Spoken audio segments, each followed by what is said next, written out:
Welcome back. Here we are, still at position 5 in Bilbao.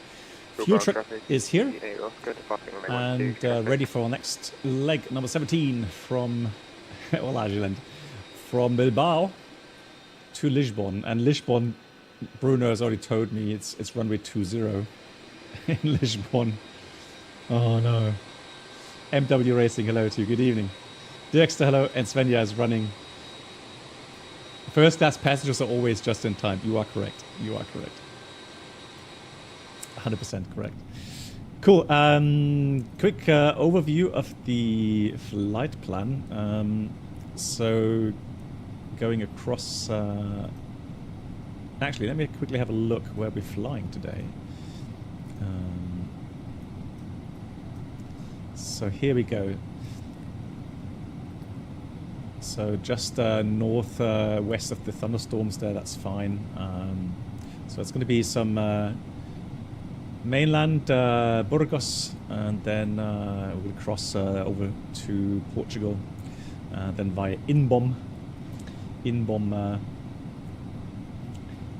Yeah, TV Revenge, hello to you. Yes, that's why I've chosen it. So it's going to be a bit of ping pong in the next couple of flights. So I'm planning to go Lisbon, then go to Nice, then go to Porto, then to Marseille, then probably Ibiza.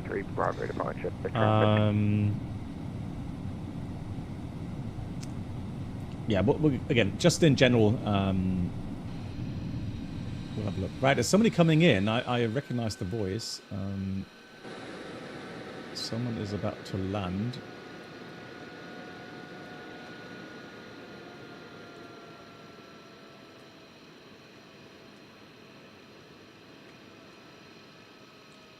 Ein Lisa, moin. Sonnigen Süden. Ja, hier im Norden ist noch etwas bewölkt. Lisa, welcome. How far south? Yeah, that's true. More like Skippy Ball. That's true. That's true. I'm pretty sure I heard someone come in to land. I don't see anyone though. Hang on, let me just have a look at the that scope. And Bilbao traffic, Lisbon Air 245 over at Bilbao. We are ILS 12. Yeah, let me know when you're short final, and I'll look again at the landing. In the meantime, we've got refueling going on. So we're just about to look at the flight plan. So 1 hour 18 flight time. So it gives a bit of time with the cruise flight, which is nice. Level 350, we've got Faro as the alternate, and then we have 6.7 block fuel roundabout. The alternate is Faro. We need 1300 kilograms for Faro, and the weather currently here nice, easterly winds, Cabo Cape 24 degrees, beautiful. Lisbon. Yeah, 260 at 8, unfortunately. 22 degrees, 1016, and the wind stays this way. There's no chance of the other one. And in Faro, westerly winds, Cabo Cape. Are you deciding this EU tour, or is it an existing one? No, it's a new one. It says we haven't published that anywhere, Peter. I just go on along the routing. I will skip airports that don't have a good scenery. So we'll see.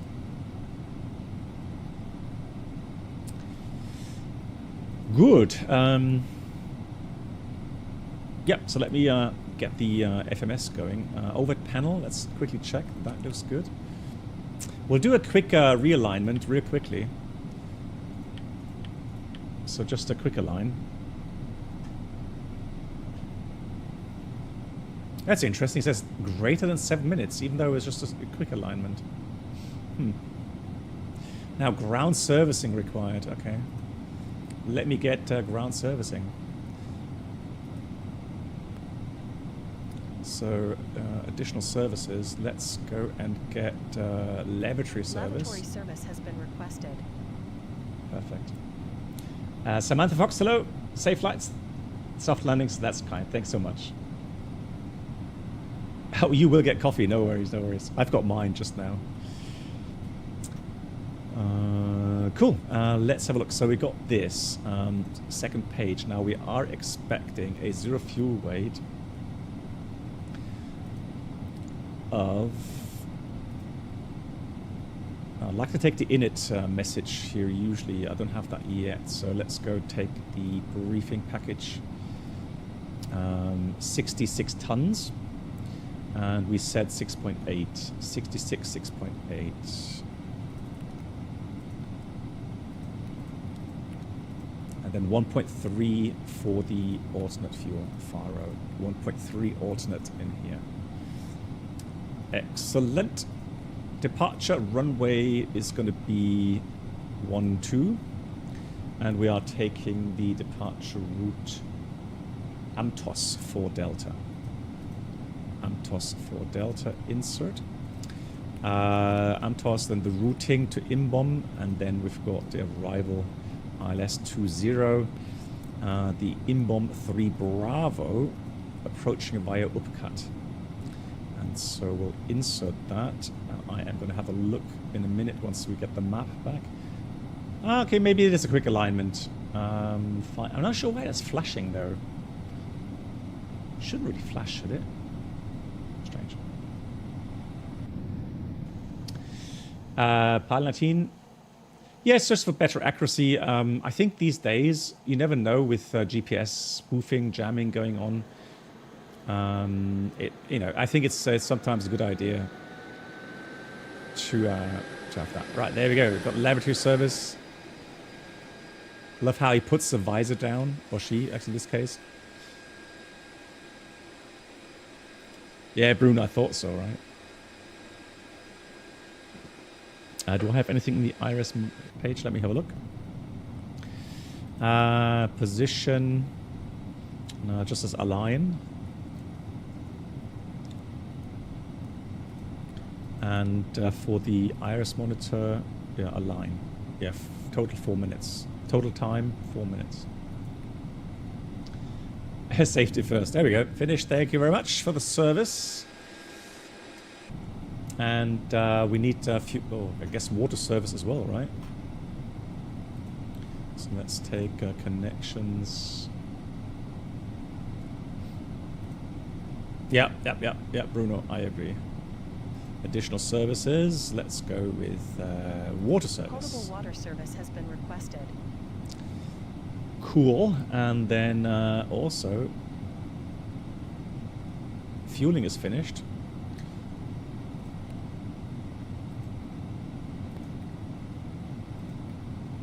Let's go boarding.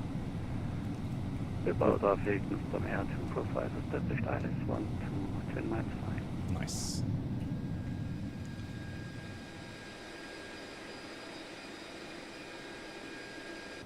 Are we going to get the jetway?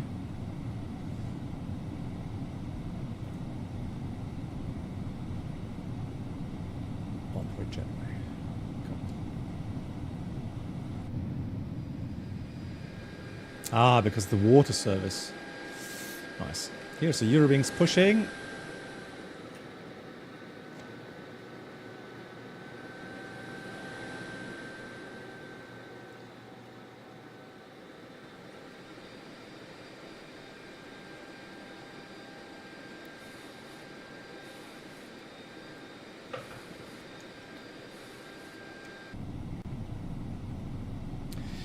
Map not available yet because of the alignment still going on. In the meantime, let me quickly put this to RATNAV Bravo Lima Victor for the VOR. And then secondary copy active. We'll do a return if anything goes wrong here. Zulu 1-2, no star, no via. Hey, gute Florian, wie geht's dir? How many miles? It's just turned final. Air Nostrum. It's an ATR. Nice, ATR 76.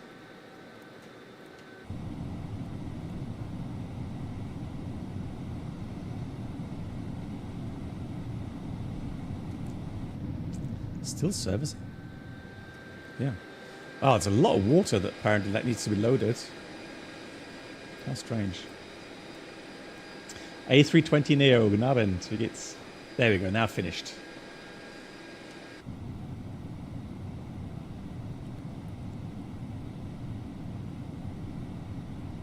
Now this should actually go away as well, right?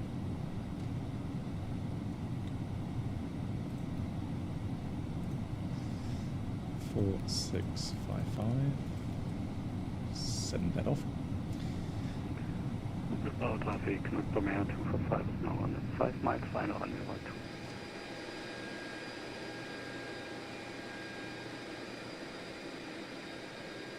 5 mile final. Well, that's like an ATR. That's like 10 minutes, isn't it? It's a long ways out.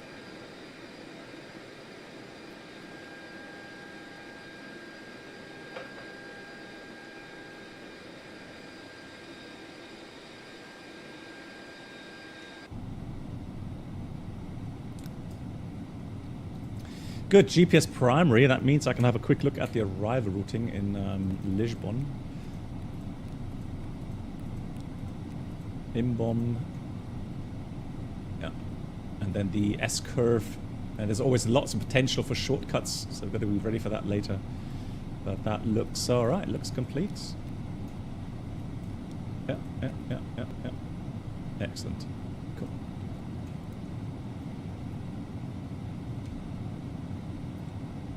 So, are we going to get the jetway now or not?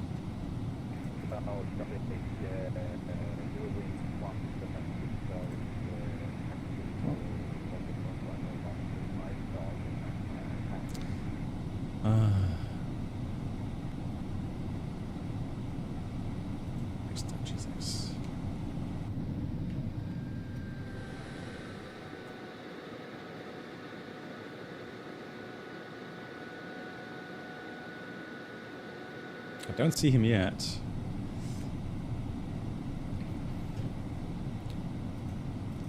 Let's see. Can I request that? Board now. Request. Boarding requested. We'll do ground force.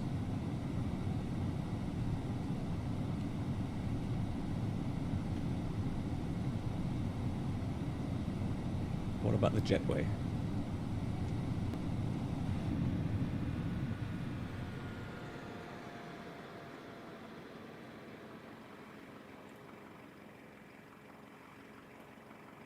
Oh, there he is, just coming in. Look at that, what a timing.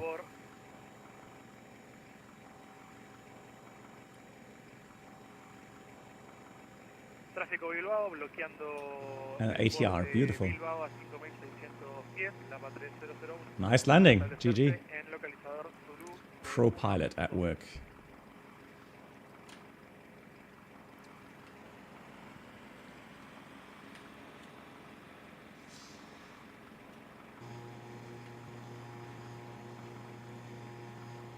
Well, Gillen, do you have an engine out procedure for that? We'll cover that in a second.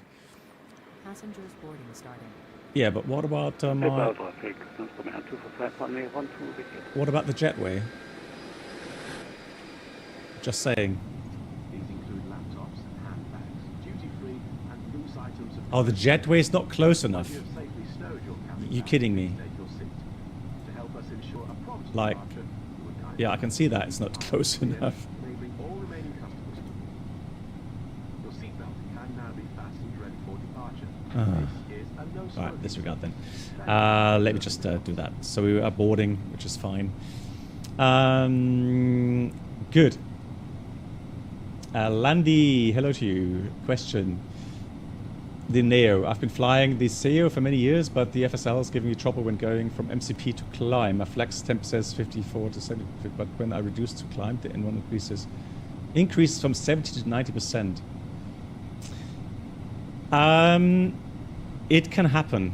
I'm not sure about the Neos. Probably. So the thing is that in general the RPMs are a lot lower on the Neos, and I have to check that what happens with us today. But yeah, at the moment, I have a feeling as well that the engines are a bit overpowered. Because we do get some crazy climb rates from time to time. But I have a look as well today. Now, it shouldn't really go from 70 to 90%, I think. I think that's a bit much. Yeah. But it can happen that the takeoff reduction or the thrust reduction on takeoff is much lower than the climb power. So for example, on the 737 you have climb 1, climb 2 and climb. And if you go from a very, very high flex setting to then climb power, it could actually increase the power once you reach the thrust reduction. Which is kind of stupid, isn't it? It says thrust reduction, but it actually increases the thrust. And then producing more noise. So it's kind of counterproductive, isn't it? So we've got 66.1 estimated. The boarding is ongoing. We're not finished quite yet. 91. So that's all right. We'll do the takeoff.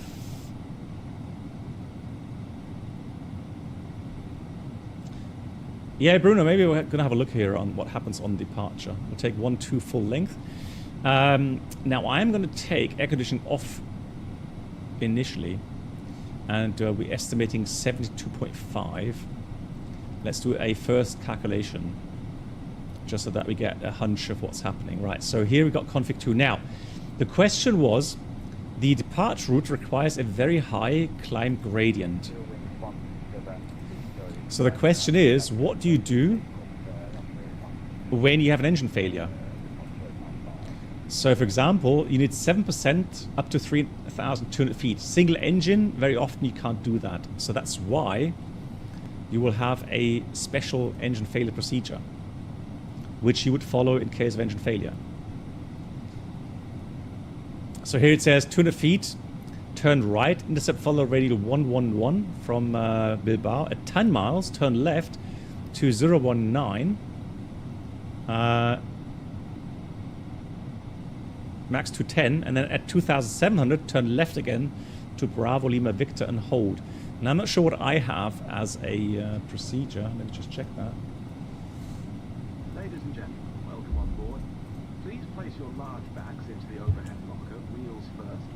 Keep your small items under the seat in front. These include laptops. Do I have to loose items of clothing. how do I save this tab? It is cache on, so it should cache those tabs. I don't understand.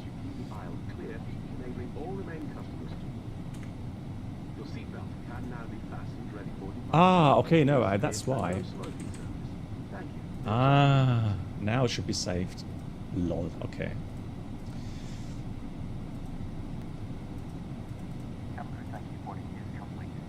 Boarding is completed. Fantastic. So let's get the weather here as well. Echo Bravo. So 1019, 090 at 6, cavalcade 24 degrees. So here we've got NADP 2, and my engine up procedure says 9.8 from Bravo Lima Victor, then left track 031, and then crossing radial 101, left turn to Bravo 395 and hold. Okay, I'm intrigued. I'm going to see what the FSLabs procedure actually says. So let me enter that first. 64 and a half. 64 and a half. Is that?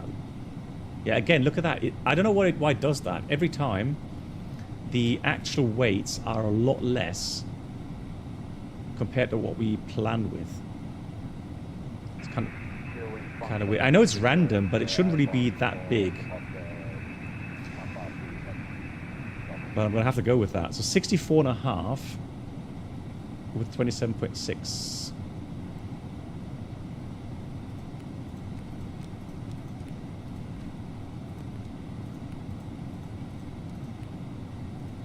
And fuel 6.8, correct. Now I'm going to add wind data. Let's request that. It's Ladybad, yeah, probably. Probably are.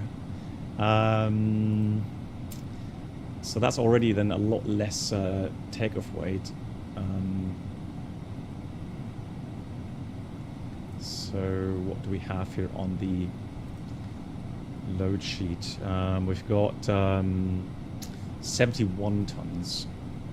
So let's calculate that with 71 tons.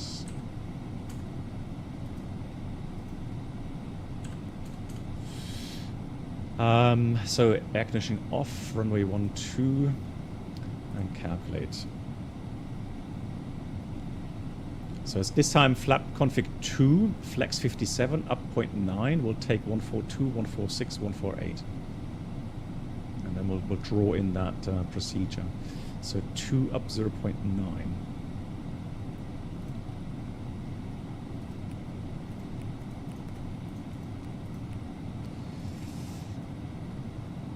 Flex 57.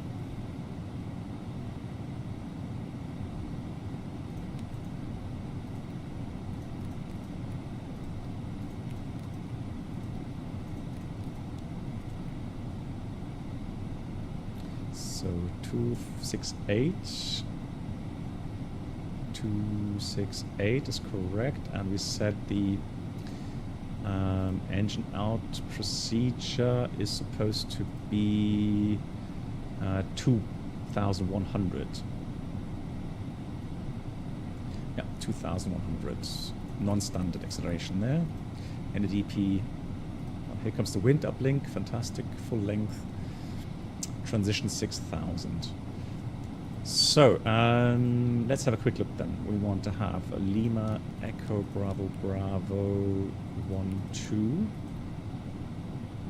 So that's the runway track, 117 degrees. So it specifies that with just an altitude.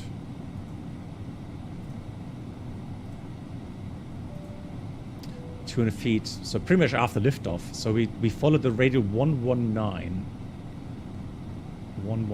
radial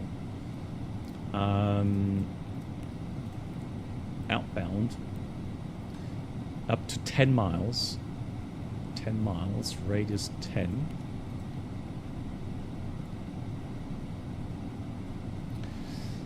And then left 019 degrees, and then passing 2,700 left back to the VOR.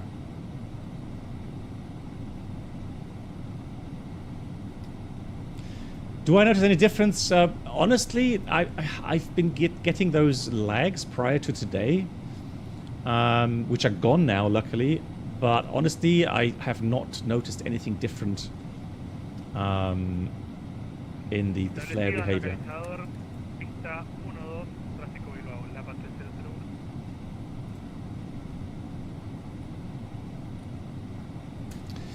So let's have a look at the departure route, initial level 80. So departure route, Atmos for Delta, 7% is copied. So we have the waypoints, LEBB, then we've got turn right along the 11 demi arc. Hang on. No. Disregard. Right, sorry. Right along the 11 demi arc. There it is. Right, 11 demi arc. Loop kept above 3,200, which we have in the FMS. Then that arc and crossing 206 radial out of Bilbao, we'll turn right and fly on 215 degree radial to Amtos. Amtos above level 100. We do have that in, and there's no problem planning with level 217 at that point. Very good. Sector 7,000, high terrain as a threat, obviously. And performance is already set. Flaps 2, flex 57, 42, 46, 48. Perfect. Cool. Seatbelts on. Let's read the first checklist.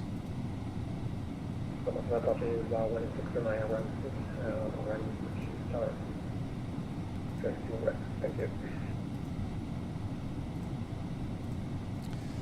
That is the cockpit preparation checklist. Gear pins covers removed.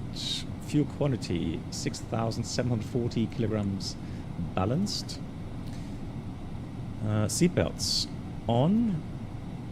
Minimum, no, seatbelts on. ADIRS. Just got the wrong checklist there. Is NAF. And the bar ref 1019 set 3 times. And that's the cockpit preparation checklist completed. Alright, let's do the before start items. No ATC. Oh, hang on, we got some service somewhere. Ah, no, that's to the, that's Barcelona, disregard. No service, okay. So let's get that on. Those on. That remains off, so we still have the fuel pump. In op. That is still not fixed yet. Hey Jora, wie geht's dir? We'll do standby ATC auto mode on, and then we go tell the cabin to on the slides.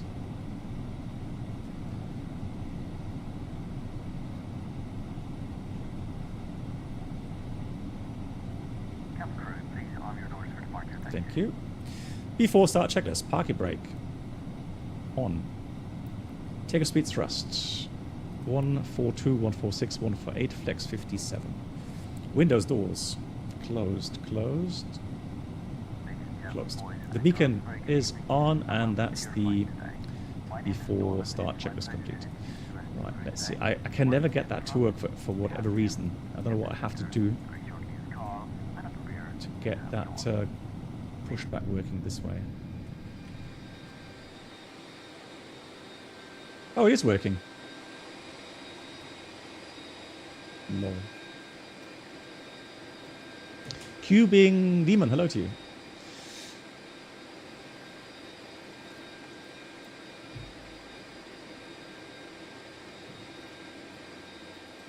Hello, Captain.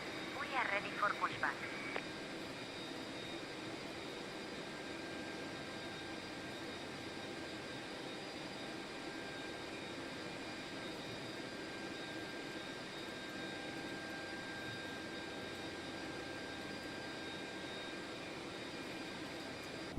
Floor lighting will guide you to an exit. This is from BMW, so the beautiful model of the world. Leave all cabin baggage on board. What's happening with the doors, please? Your seatbelt is fastened. Didn't he already say all doors in And flight? released as shown. Hey, It Norman, must be come on, fastened when the please. seatbelt signs are on, and we recommend that you keep it fastened at all times. The air supply fails, masks will drop from above. Right, brake fans can come off here. The oxygen. We've got wheel temperatures down 55, 60 degrees, that's fine. Cabin crew on strike, yeah, it looks like it. Pull on each side to Oh, hang on, there we go. Thank you. put on your own mask before helping others.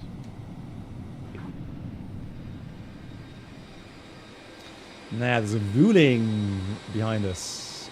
Ruling. Ándale, ándale. Go.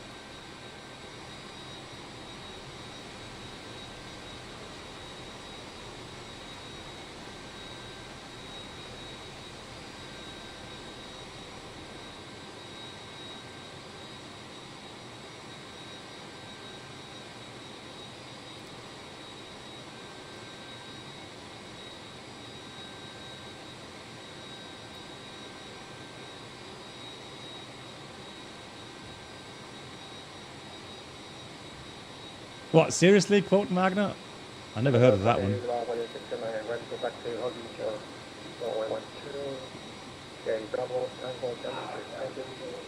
So he was accused. Well, I have to check up on that. There's a lot of things being posted on these things.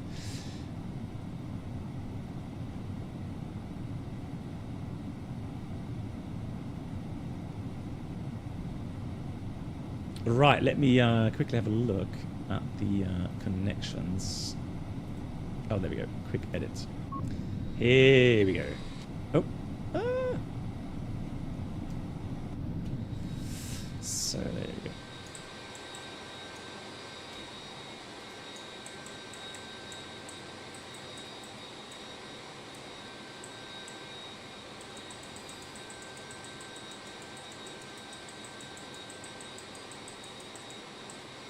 Exiting from editing mode. Please wait. Release parking brakes. Push onto the grass approved. Yeah, Quotenwagen, that would actually interest me, yeah. Commencing push. All engines clear. Start at wing. Yeah, he's parking there, fantastic.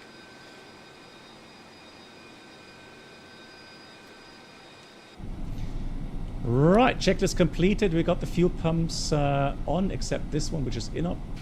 We have good pressure, starting engine 1.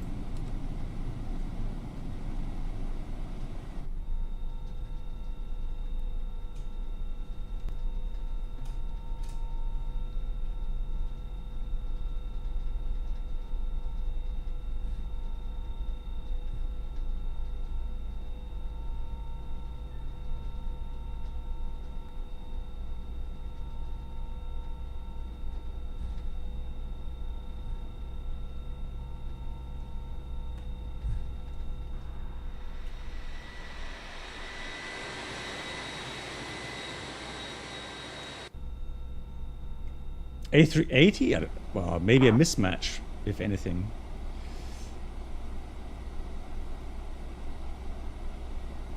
Is that doing some cooling stuff? Yeah, it is. Look. Because I didn't restart the aircraft. And that was quite a long cooling cycle. Please set parking brakes. Someone is doing... Really, Bruno? Oh, God. Waiting your confirmation Hang for on. a good engine start.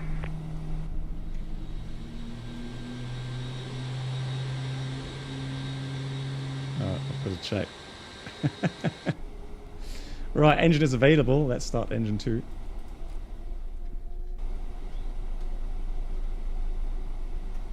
No, it took off from the shorter runway. That can't be an A380 then. Oh my God, hang on. I don't see him. A true legend. Yeah, right.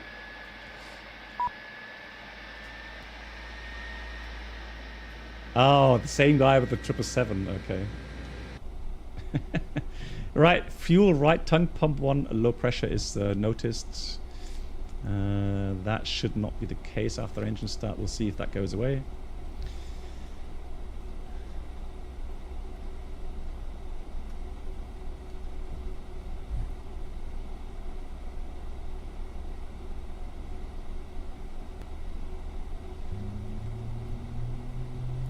So competing developer noticed that BMW always seemed to jump on developing sceneries that others already had in the pipeline.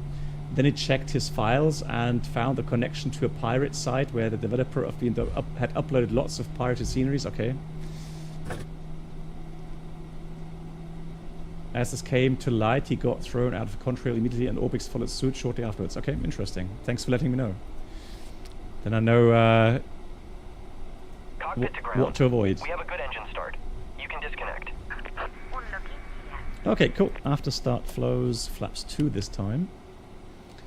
Here comes off.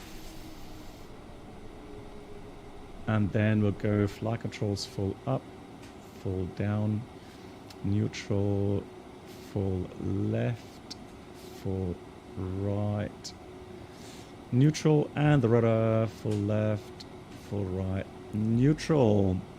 Just gonna wait for the all clear signal. Beautiful lighting today as well here, look at that. Love it. I'm just wondering then, who also made Bilbao? I mean, who would they pirate it from? Contract disconnected. Bypass pin removed. Left is clear. Right is clear. Yeah, Bruno, maybe I had the thrust levers not exactly at idle. It's one of those hardware things. Okay, thanks, Quote Magna. Yeah, thank you much for letting me know.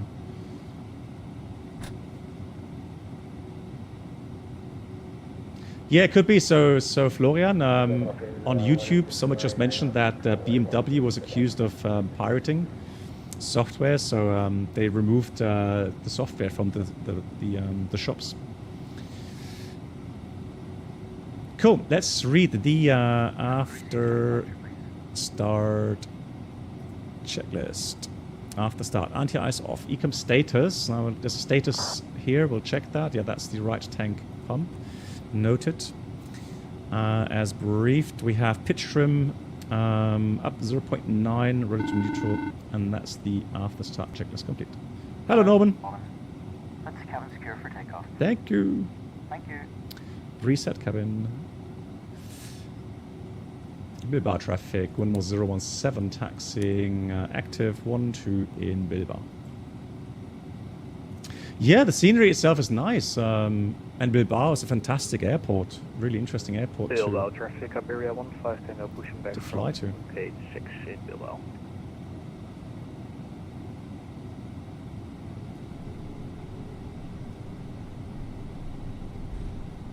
Hey, Cannon Plug says, yeah, a lot of airports, Spanish smaller airports were BMW exclusive, and now they're, of course, no longer available. Okay.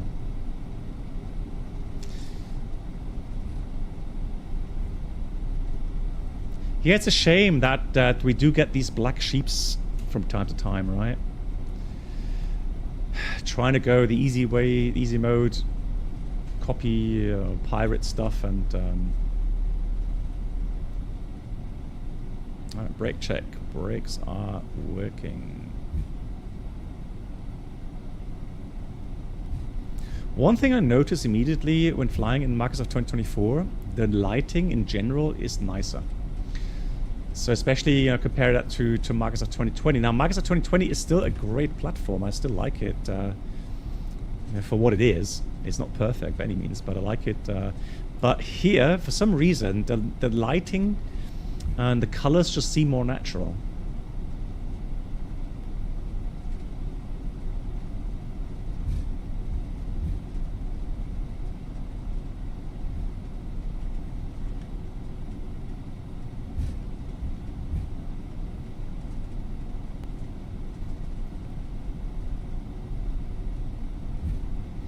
Let me get that viewpoint correct here. I don't know why that keeps doing it that way. There we go.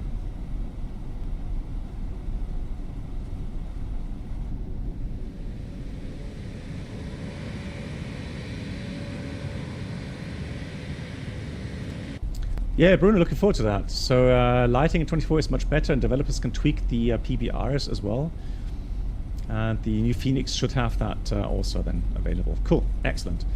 Let me go do this, do that. We already had the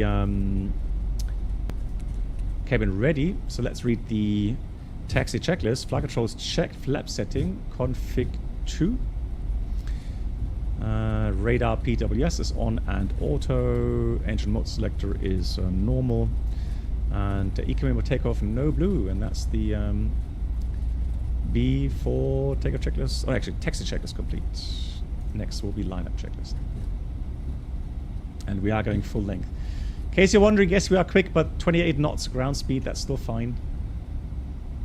Just in case some people get worried about my taxi speed.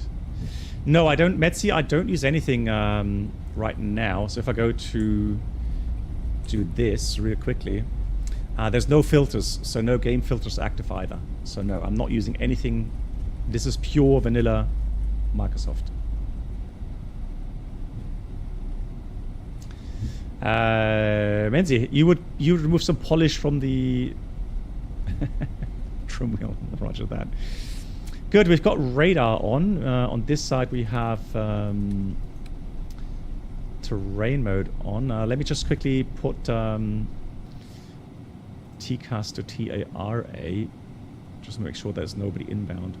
Bilbao traffic, 11017 lining up, departing runway 12 in Bilbao. FSLabs. Did they say anything about what's going up to be updated, Lido? Yeah. I don't have you in TCAS, buddy, so can't help you with that. Right, so let's go. Chrono on. TCAS packs. Cabin crew prepare for departure. Lineup checkers. Take a runway 12 full length. TCAS, TARA, PAX 1 and 2 on, off, and that's the lineup checklist complete. Let's go. And let's look at the climb thrust. Takeoff.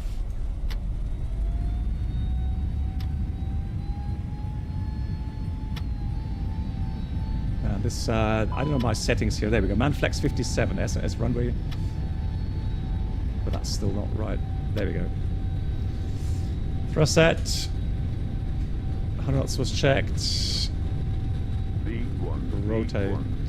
I don't know why I have such problems getting the notches correct. Pause rate, gear up. Enough.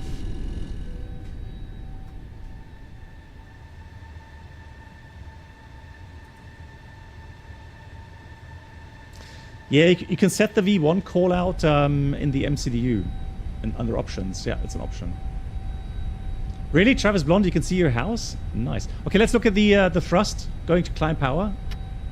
Ladies and gentlemen, please keep your seatbelt fastened while the seatbelt. So I've got the same climb power. Hang on. Keep your seatbelt fastened whenever you are seated. Toilets are Oh, this is driving me nuts. This is driving me nuts with the levers. Come on. There we go. Flap 0. Sorry, flaps 1. Speed check, flaps 1. And flap 0, speed checked. Flap 0. Packs on. So I have a feeling it's more a matter of finding the right notches.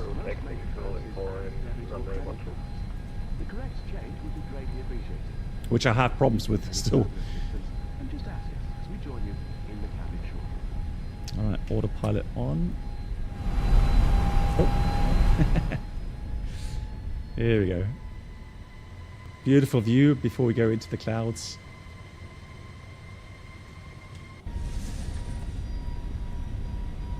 Yeah, I tell you what, no, now I see what you mean. Yeah, so it slowly increases. That's what Bruno was saying. It slowly increases the thrust to thrust climb client 21,000. Standard altimeter, standard set. It shouldn't ramp up that quickly though, yeah. Yeah, so again, there's a couple of things which are still obviously in need of tweaking.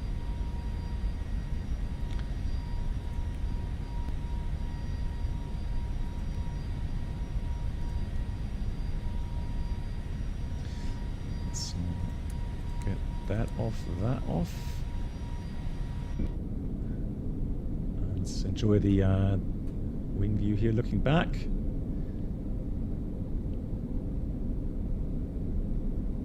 Yeah, and that would explain the high climb rates that you get here. Laurie, I looked at the V1's preset, but I have tweaked it myself a little bit more because I still felt that it was a bit too weak on the more extreme settings. So when you deflect the side stick more to the maximum, it was still a bit too weak for my liking. So. The bug is locked. Thank you much, Lino. That's the 11 dB arc here. Look at that. Beautiful. Have I ever been to the Easter Islands? No, I have not. Laurie, if you write to me either here on my email, which is published on the YouTube info section on my channel, or on my Discord, then I will send you that directly, that file.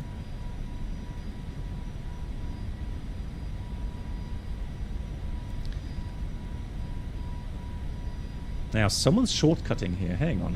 Who's shortcutting? Test.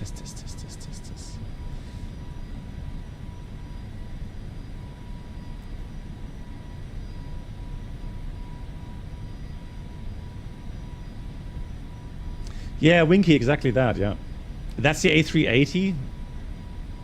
Okay, well he should be doing patterns, right? So he should be staying down low, anyways. Roger. So we've got lights off, seatbelts off.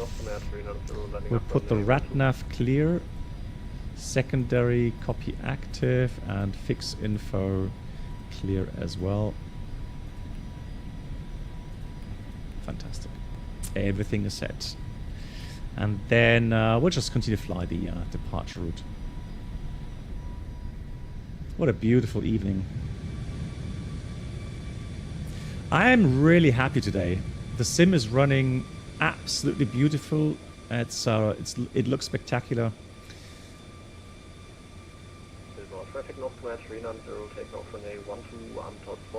Oh, there's the A380. Now I'm seeing it. Oh, Lord. What is he doing?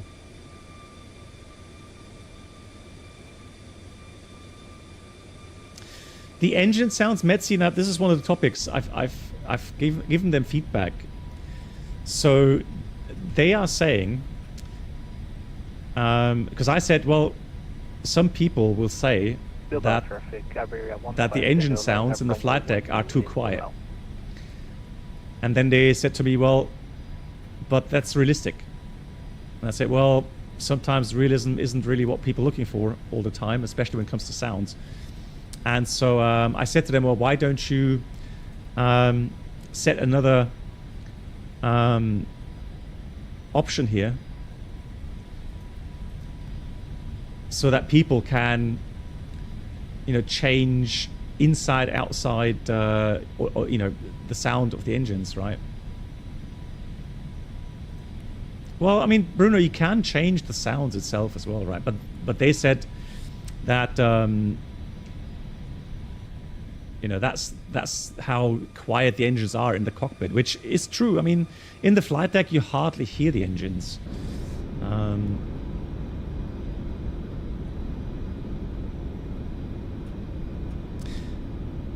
But yeah, again, I can only give feedback, and so that's why I'm saying that in the Phoenix, the sounds are definitely better still. Yeah.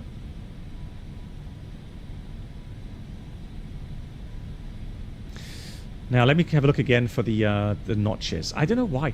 Is it me, or are these changing? I've done those detent zones so many times, and I have a huge span. So the thrust lever 2 is, I mean, I can. I'll tell you what I'll do then. I'll put this to 0.41. 0.46. Do the same on this side. Right. And then for the, let me just put the flex MCT 7.3.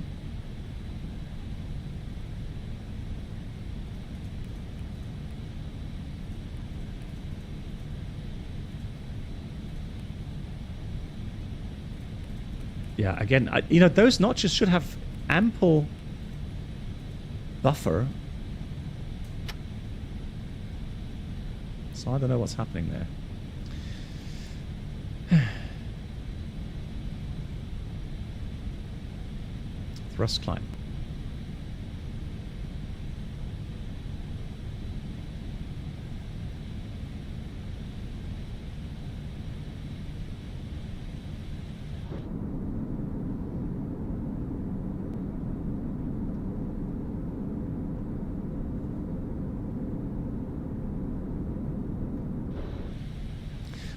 Star. Lilo, I think with the update, did they mention anything regarding the Pratt & Whitneys? So we're firing 350. Let's go up 350. Thrust climb, up to 350.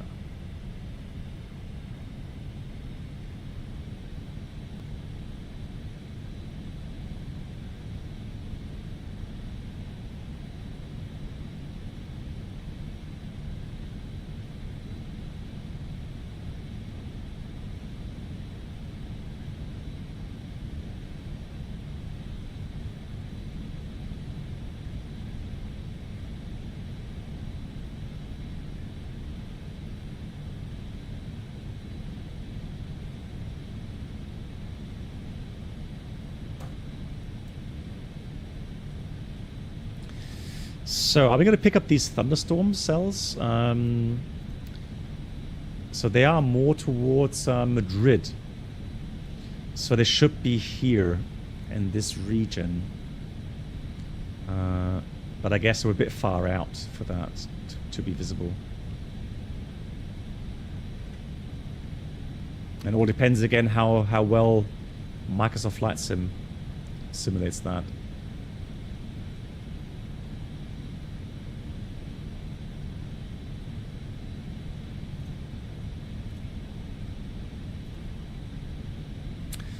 Yeah, so these are the ones I'm talking about. Here we go.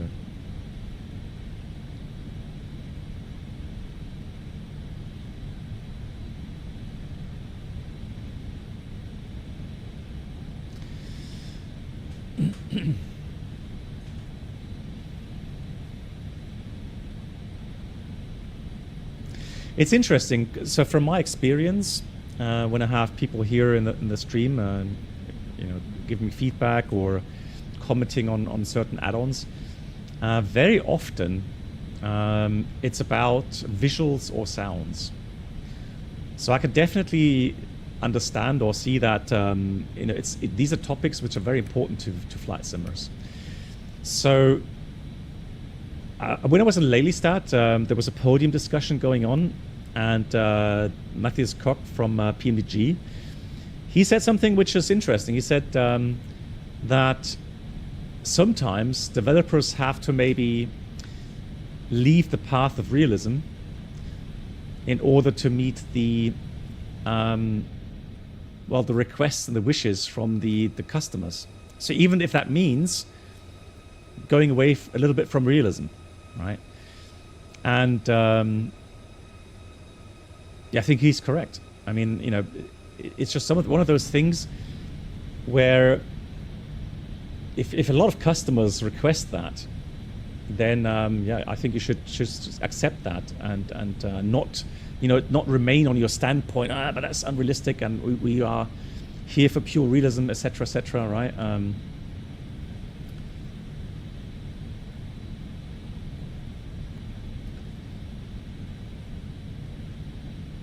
Well, I'm not sure what they did in the past or what they do in the future. And of course, I mean, he's I mean, he's not the boss of PMDG, so I mean.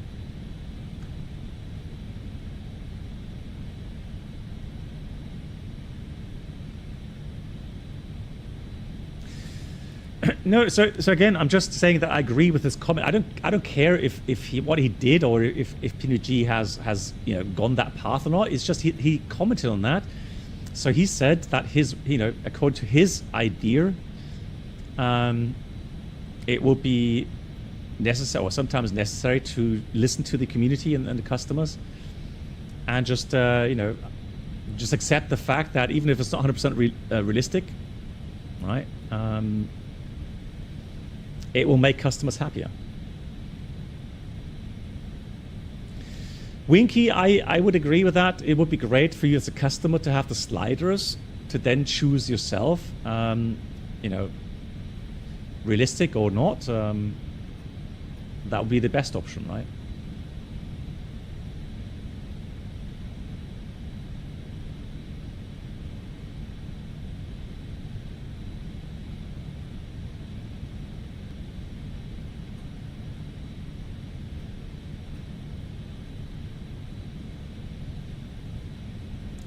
Yeah, but Kortenwagen, we were talking about sounds at the moment. Sounds, not textures, sounds.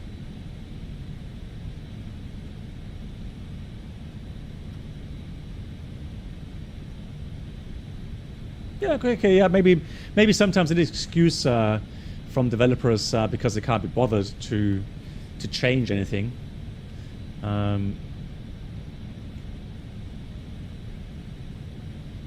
But it was just a discussion. It was just a viewpoint that I think you know, I kind of share, because I know how much people care about textures and sounds. So I'm just saying that I'm also on that side, if it's possible.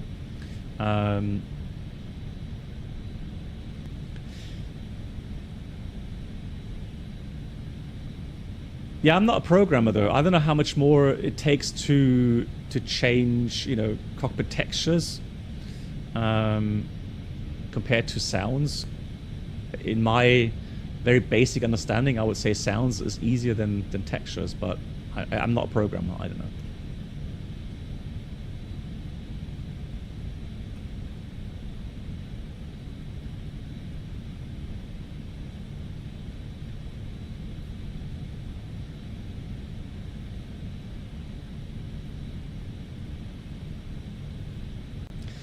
Yeah, but I think, you know, if they become lazy and not listen to customers, then there's enough competition these days going on that, you know, it's up to them, of course, to decide whether or not to listen to the community and the customers.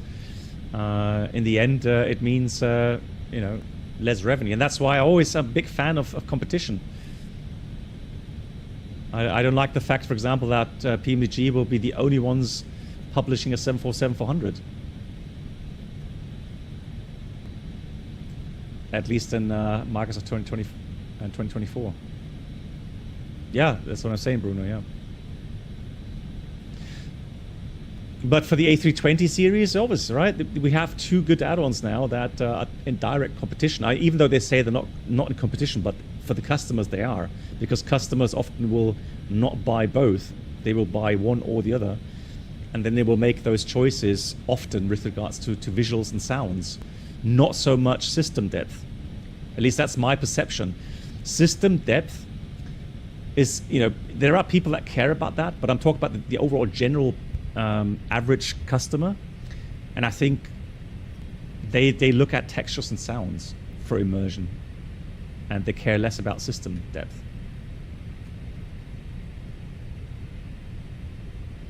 All right, we're just at Alt Star. Remaining flight time, about 50 minutes.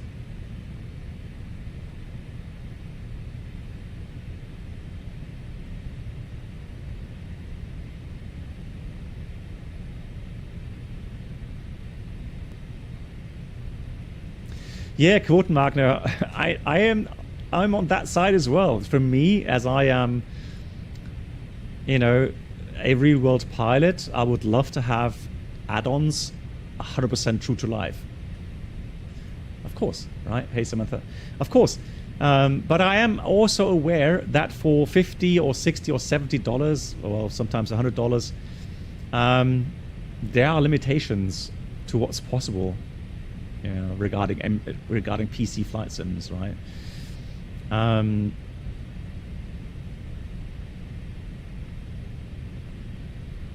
And I don't know. I know that, for example, the Challenger 650, which is the most, you know, in-depth simulated add-on available these days on X-Plane, and you know, we have nothing comparable in Microsoft Flight Sim. You know, they came out with charging was $130, and some people going nuts about the price, and I'm saying, well, it's $30 more than what PMG stuff costs, right? And for that, you get so much more. But it seems like not many people care about that, you know, so much more. We had 150 P3D. Well, there we go. I mean, that's just the thing, right? Yeah. So, well, at least for X-Plane 12, we've seen what's possible. And Todoritko with the Challenger 650, he showed what's possible. Right? So, you know, that's the bar of what's possible. For Microsoft 2024 or 2020, I don't know what is possible. I think there, you know, from what I'm hearing, there are many kind of limitations coming from the software itself, but again, I'm not a programmer, and you know, what we have with the Phoenix and the FSLabs and some GA aircraft, I mean, even PMDG to a certain extent, you know, we have some good add-ons, but again, they're not as in-depth as the Challenger 650. Yeah, Bruno, yeah, I know. Sure.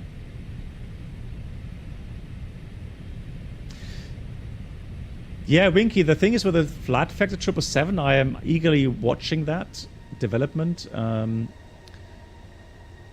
Because, you know, it will, if it goes like, you know, continues on the path they're going, it will surpass the PMG for sure.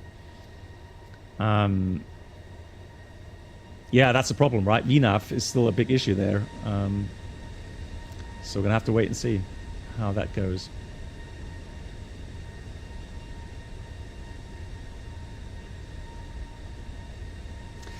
So yeah, Samantha, I'm going to have to try out the Starship for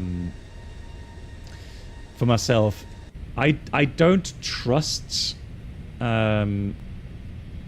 people on making these kind of judgments. But I am intrigued because a lot of people are saying that the Starship is definitely something that we haven't seen yet with regards to that system simulation.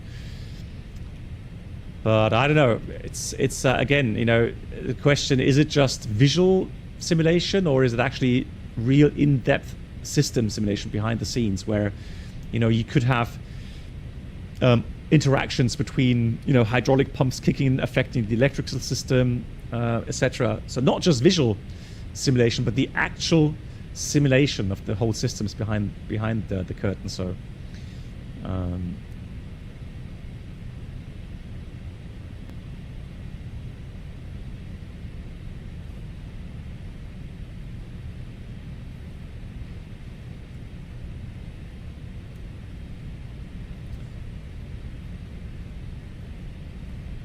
yeah, maybe it's just hype, I don't know.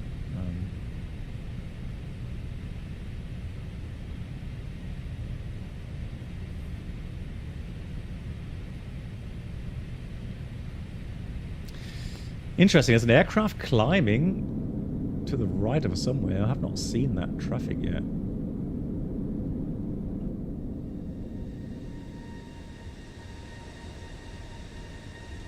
I mean, if that's the A380, then he should be faster than me. Let's have a look here. Oh, he's right parallel. Hang on, he should be right above me there. Hold on. What's happening? Why can't I see that traffic? Am I blind? 2,200 feet. Oh, there's a contrail. Hang on.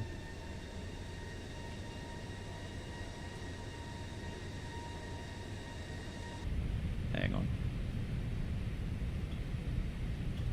Ah, there. That's why. It is the A380. Just had to view to zoom in a bit.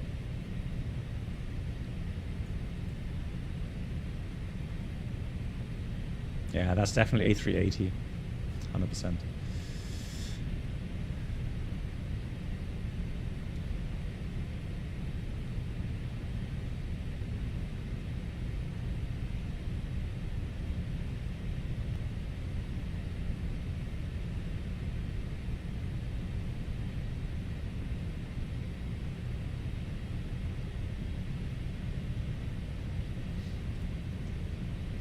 Yeah, yeah, I'm intrigued. So yeah, I'll try the Starship. Yeah. No, Floria, no, not yet.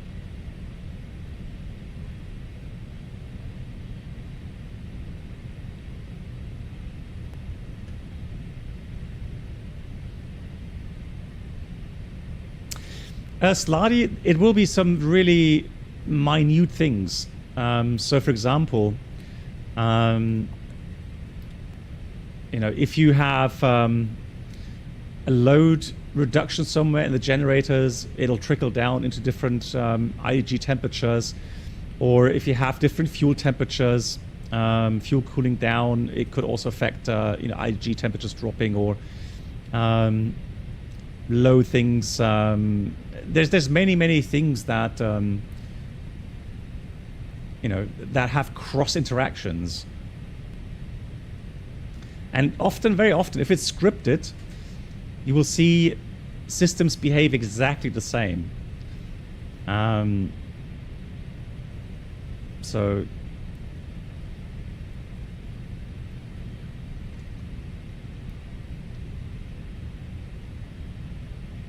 and of course it means you'd have to really look closely into different situations.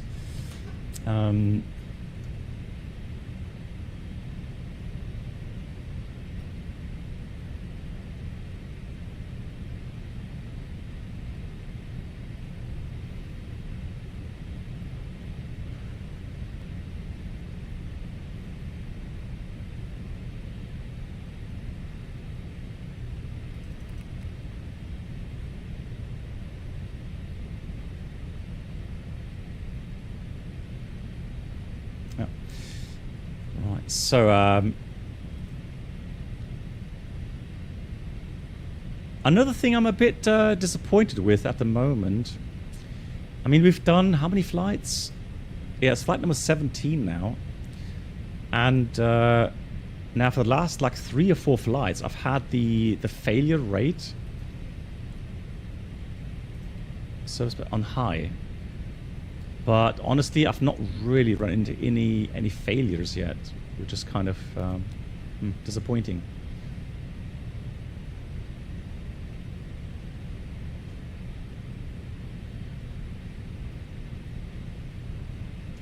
So let's see. Hello.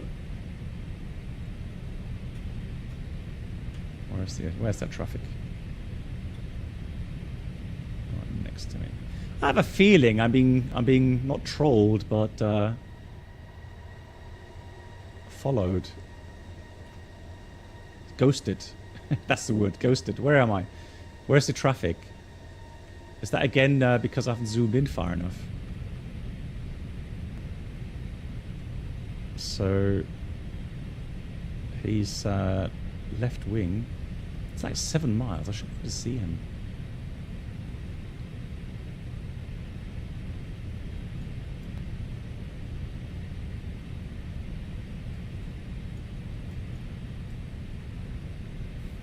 Sometimes I feel like someone's watching me. I am being followed. I thought so. Yeah, it looks like it, doesn't it?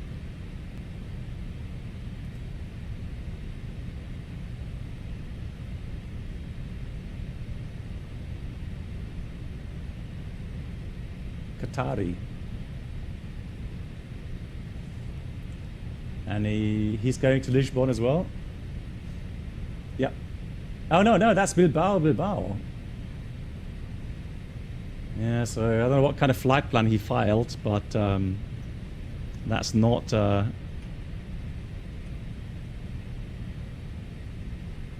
what he's following. Episode of Black Mirror. Right, so Madrid, is that? No, that's not Madrid. Madrid should be somewhere behind that mountain range there. And now we are overhead Zamora, and now flying towards Portugal.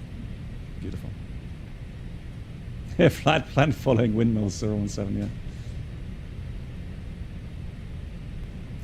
No, so Landy, yeah, so initially I had a problem getting the right climb notch on one of my thrust levers, but I could see what you mean. So you know, the climb power is 92.5, and I think lower down it was somewhere around 90. So the thrust bump that you get usually during the climb is a lot slower. So as you climb up, the climb power settings will go slowly up, but it was pretty much instant. Yeah, so definitely not what it should do. No, but apparently that's a known bug, and apparently it's being fixed. So we'll keep that on the monitoring list.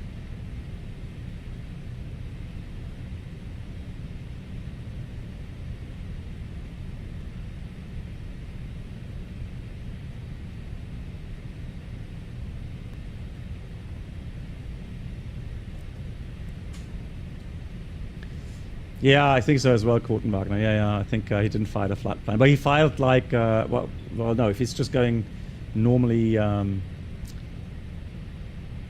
Bilbao. Yeah, he should not be flying here until someone reports him. I'm not going to report him. I'm not, but you know, just saying.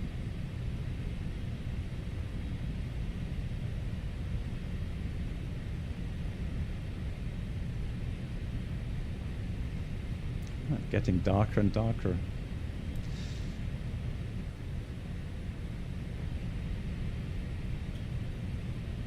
Beautiful.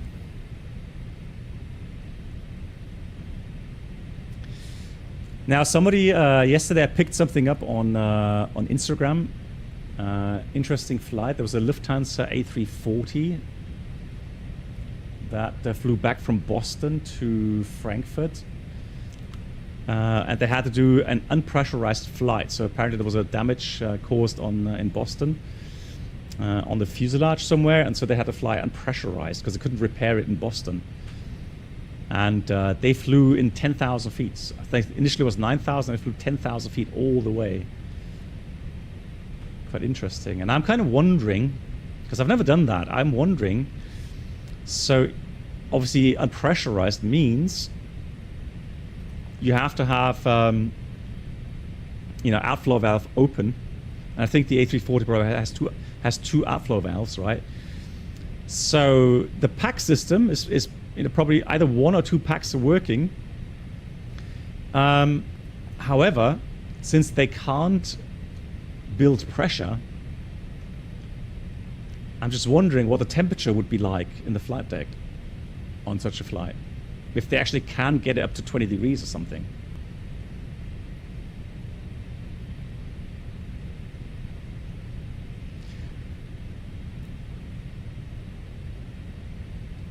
So I don't know.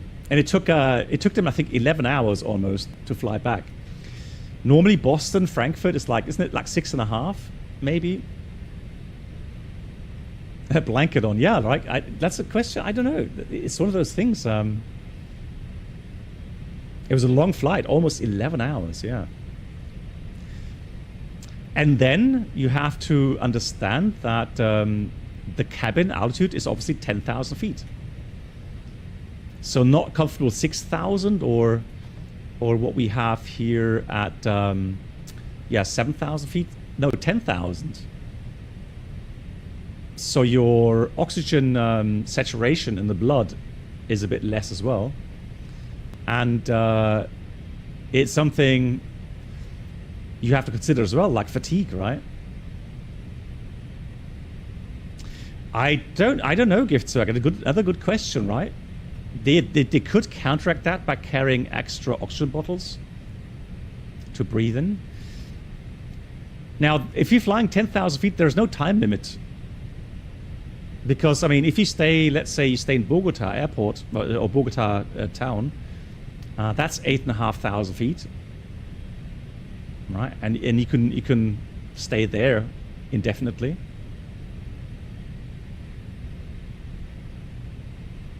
So the question is it necessary to carry extra oxygen? Not really. Maybe they have. I don't know.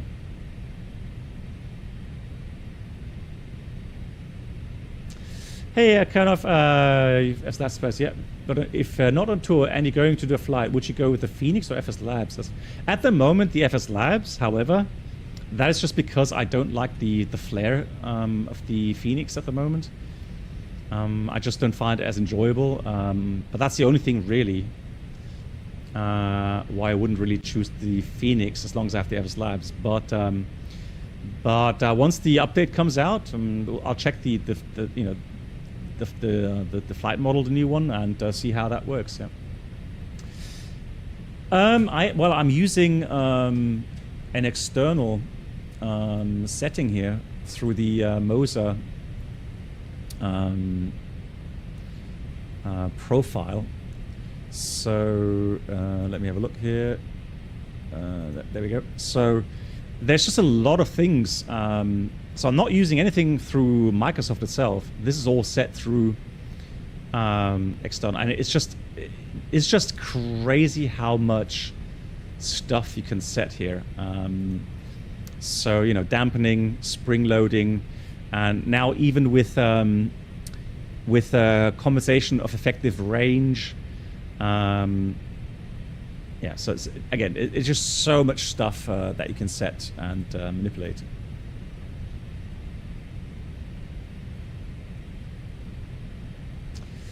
Oh, really? So Metapilot has released a video about fuel switches. Okay, I'm going to watch that after the stream. Have you watched it? Home email? And what do you think? Yeah, Menzi, yeah, I feel the same. Yes, it should have a remote MCDU. So you can normally use a tablet or a browser to do that. I have not set that here yet, so give me a second if I can find it.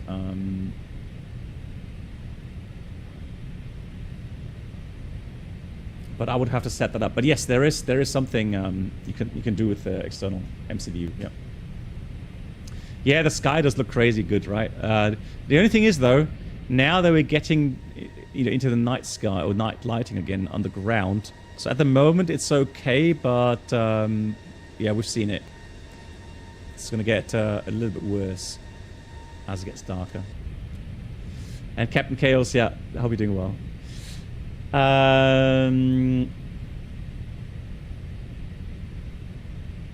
People ask them some good questions. They're waiting for the preliminary. Yeah.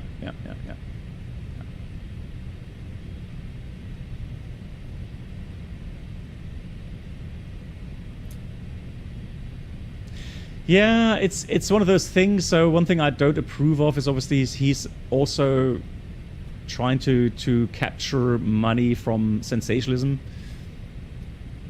Because why not wait 2 more days until Friday maybe, and then you get the official report, and then you do your, now he's now commenting on speculation from someone without confirmation.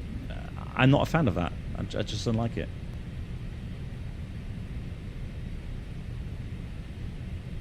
So Landy is using the external EFB on the iPad, and it's pretty good. That's good to hear. The sky too blue? And well, not really. Not really. I think it's one of those things where I don't look into details. I just look at the picture and I'll say, oh, that looks nice. I don't go, well, that's just a tad too much blue, or that's just a tad too white. I mean, yeah, the clouds, I agree. Sometimes the clouds are a bit boring, like here. So they're missing a bit of shadow, maybe. But yeah, I mean, not perfect by any means, no. But I'm enjoying it, so.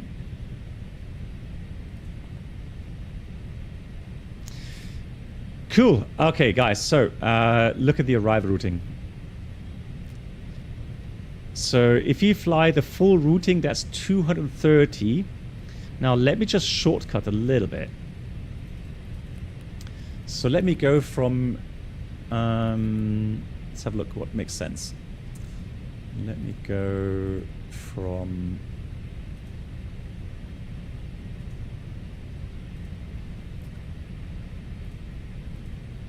oops.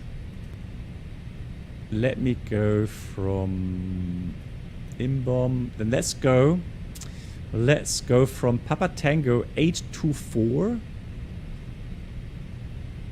to Cocoon. Oh no, let's go 824 850. So 824 850.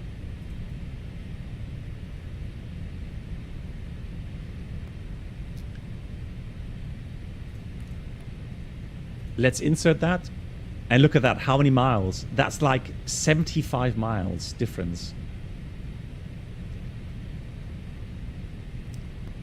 And then look what happens to our descent point. Yeah, exactly. Point merge, Dublin has it as well, yeah.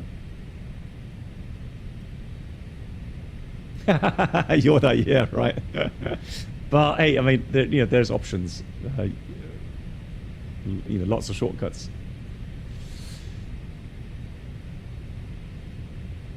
Yes, Captain Chaos, definitely worth a visit. And when you're there, give Bruno a shout.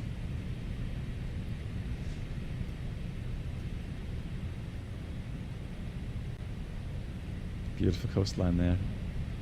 Really cool.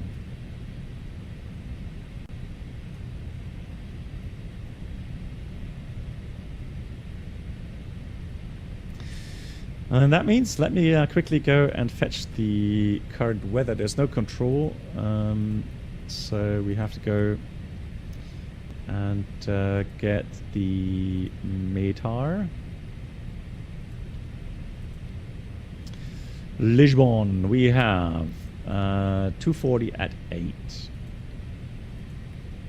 240 at 8. A bit of crosswind. Not much though. 20 degrees. Wow, that's chilly. Bruno, are you wearing a coat? That's cold for you guys, isn't it? I mean, you're coming from like 45 degrees last week. That's really chilly. 20 degrees. Gotta be careful not catch cold. Snow on the ground, right? Yeah. And there. Let me shoot an Arnaf approach. Let me shoot an Arnaf 20. So let's do that. The minimum for that, El Navinav 800. 800 baro. But let me change that first of all. Arnaf 20. Insert. So we have to do that again with 824. Was it 850?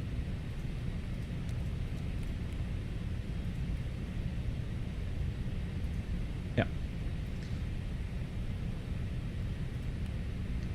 And then we'll have the minimum at 800 feet. Baro. I'm going to set myself Lima Papa Tango 20 in here. 130 miles. Bit of headwind. Looking good. Direct upcut. Okay. Yeah. All right. Upcut. Insert. Bam. So we're going to start our descent here. Down level 100. Descent out blue 100. Oh, that's bright. Blimey, what's that? Why is that so bright?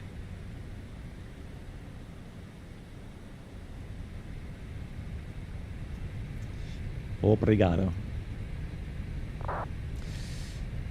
Hey Leopold, probably answered before, but do you ever fly these insanely long transitions in Raten? Very rarely. Rarely. You don't really get, well, you may get radar vectors from time to time, but honestly, if they give you the arrival routing like this, so like this as an example, right? Especially with those kind of arcs, then more often than not, you will get a direct at some point. It doesn't have to be direct upcut like I've just done now. It could just simply be from Papa Tango 824, you know, to any of those waypoints. Depends on how much traffic you have. But I mean, these arrival routings allow ATC to very comfortably adjust the separations between aircraft, right? Yeah, exactly. Yeah, the same for the other runway. Yeah.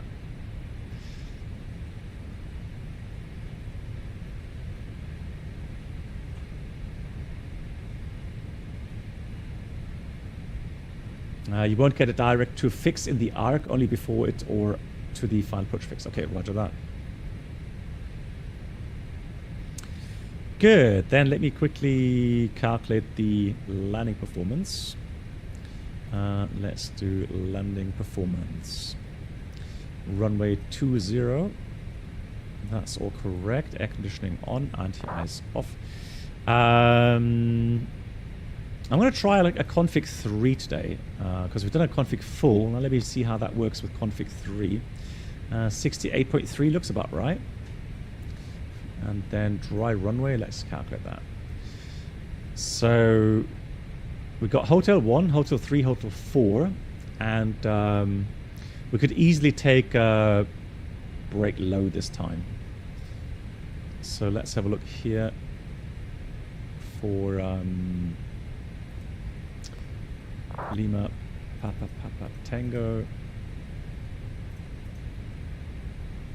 Lima. Papa, Papa, Tango. And let's add that. So, Hotel 3 Papa. I have different exits. Hang on. Hold on, Bruno. Hold on. Give me a second. Give me a second. Let me get my bearings here. So here's Hotel 1, Hotel 3 Papa. So these are the correct exits.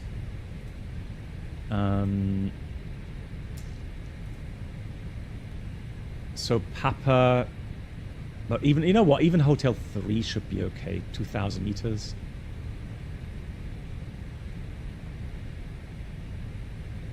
Yeah, I know, right? Cool.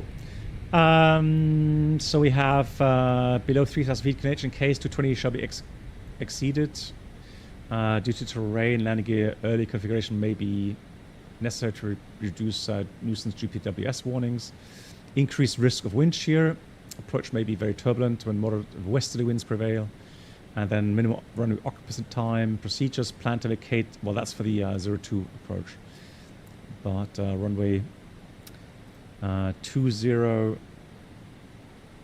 Yeah, Papa, yeah, I guess. But Hotel 3, honestly, I don't see why we shouldn't be able to make Hotel 3 even with autopic low. Yeah, we'll see.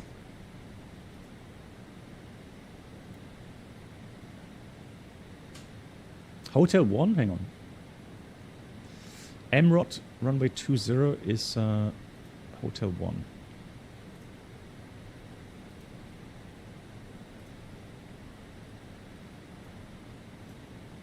Yeah, but yeah, we'll take Hotel 3.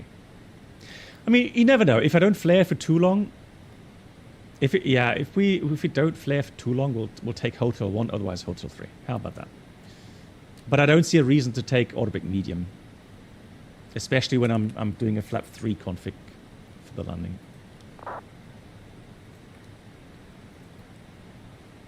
So we'll config 3, and then we'll press the config landing flap 3 up here as well. Good. I'm going to put terrain on my display here because there's no weather up ahead. Traffic inbound ahead of me. Now, I wonder what they're doing. All right, below TCAS, fantastic. Thrust idle. Cool. Alrighty, inbound towards Upcut. That will very likely already. Where's my RNF approach? Why didn't that pin it? There we go. So RMP 20.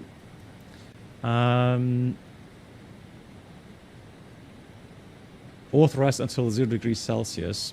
And the upcut, max 180, 4,000 mandatory. Okay, so what we're going to do, just going to check that we have upcut 4,000 at correct. So that should be, and the speed as well. So that calculation here should be good. We'll just leave it in managed descent for now. However, we've got to be, I guess, maybe config 2 at some point. And then we've got top V as final approach fix, 3,000 feet, 8 miles to the runway. That's the missed approach point. And then the missed approach will go straight ahead, flight level 60, contact approach. Yeah, minimums we already set. LNAV, VNAV is 800. We're not allowed LPV. And the rest is already briefed. Sector 4,000 north, 3,000 south of the airport. Cool. We'll go down 4,000 feet. Going to put this, oh sorry, managed to send, let's put this to QNH.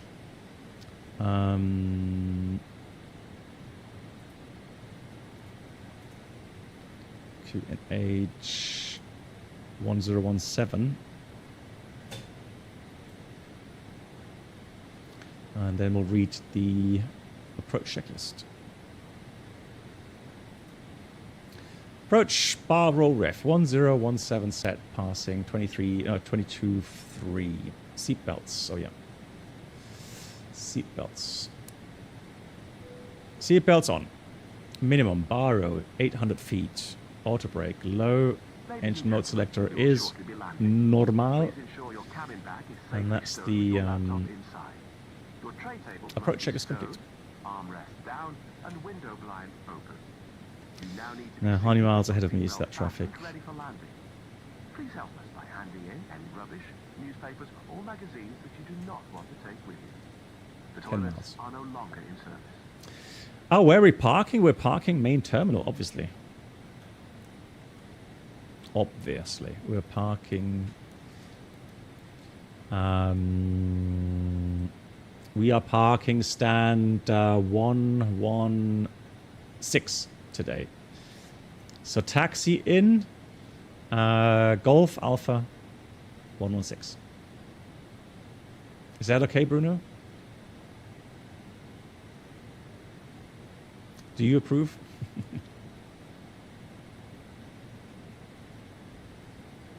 Oh, really? He's filed a flight plan now. Cool. Okay, so hopefully he's expediting his approach. 8 miles.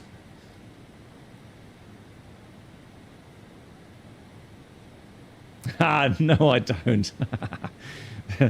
So what Bruno is saying, and it really annoyed me.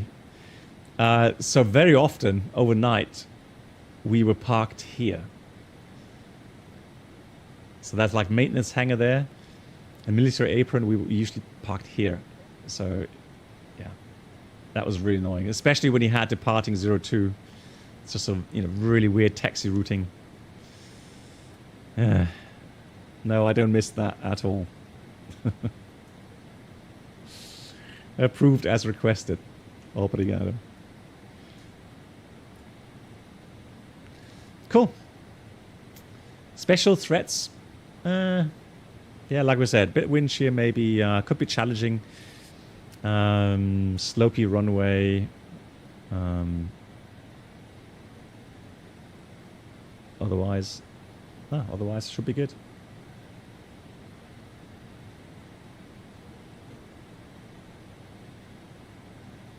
I totally forgot about those parking spots, Bruno.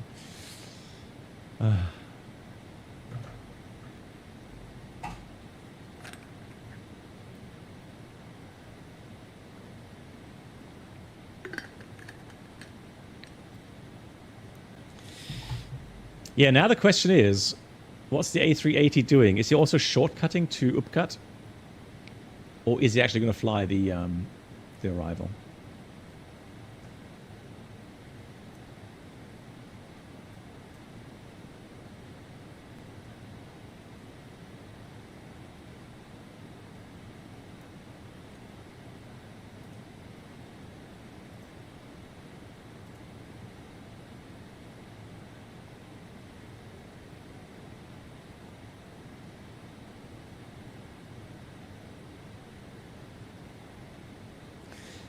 Interesting.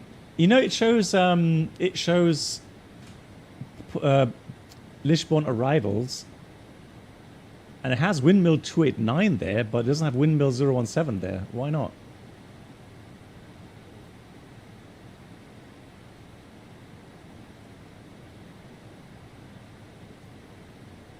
Maybe the tower is alive.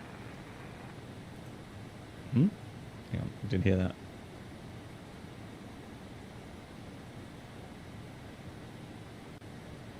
Our arrivals are on the ground. I get it. Okay, thank you. Now, the A380 is doing a left turn now. Okay, why is it doing a left turn?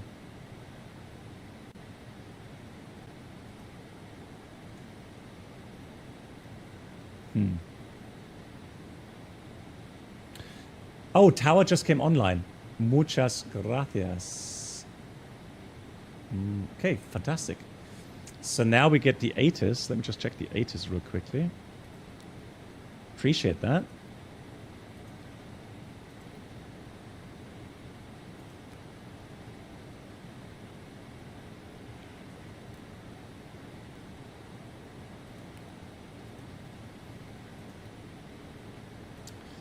So we have Información Alpha ILS in use. I'm going to Hang on. Hold on. What?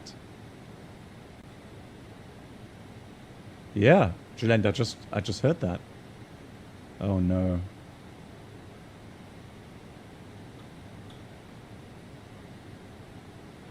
Okay. Yeah, because with that wind...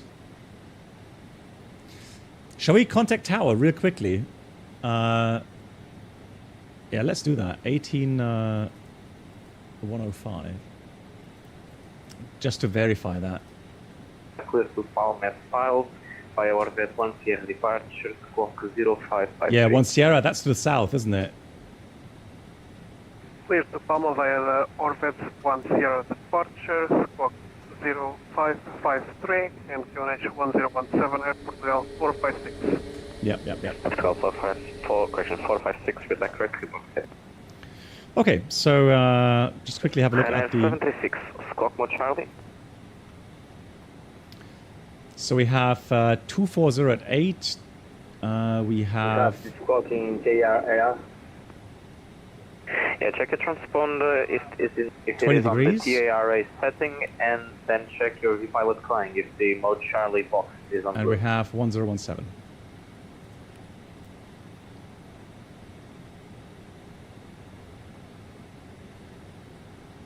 Yeah, that explains the turn of the A380, yeah. And Lisbon Tower at Portugal 456, we are A330 Neo 900, 110.505, requesting push and start. Portugal 456, confirm you are able to maintain separation from the company Airbus A330 in the stand on your side, that has pushback. We can also wait for the companies to move so we can start our push, if that's okay. Yeah, I think that would be better. Just hold position now. Okay, let me go back to Lisbon traffic. Windmill 017 is on course to upcut for the RP 20 approach into Lisbon.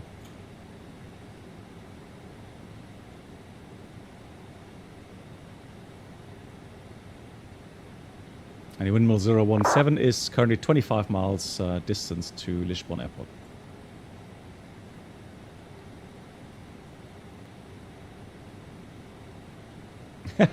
Yeah, Bruno. Well, I don't mind. I mean, you know, let him fly it. What does company actually mean? Good question. I mean, company. That's one of those terms. Well, normally you would think like you know, call sign company, because obviously it's a bit misleading if you have like you know, the whole Lufthansa group airlines. So there's a Swiss. So strictly speaking, it's the same company, right? But it's not, right? It's like you know, it's one of those. So I would say the same kind of call sign. Right, so Swiss or British Airways or Speedbird. That at least would be my take on that.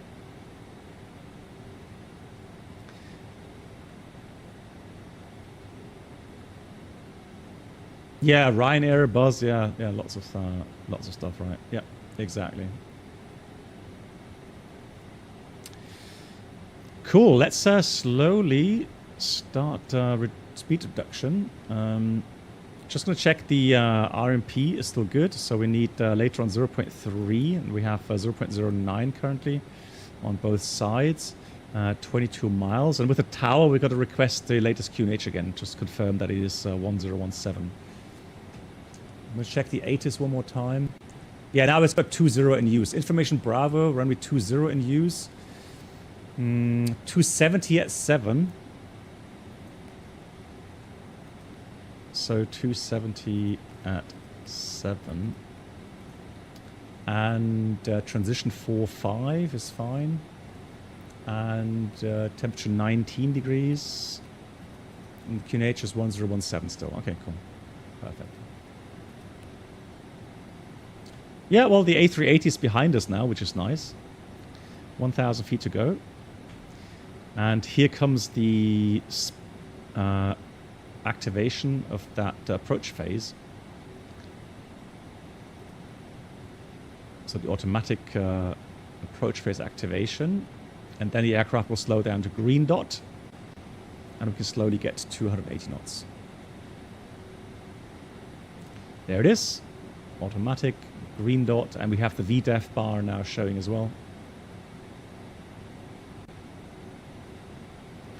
Lisbon traffic, windmill 017, 5 miles from Upcut. We'll be flying the RP20 in Lisbon.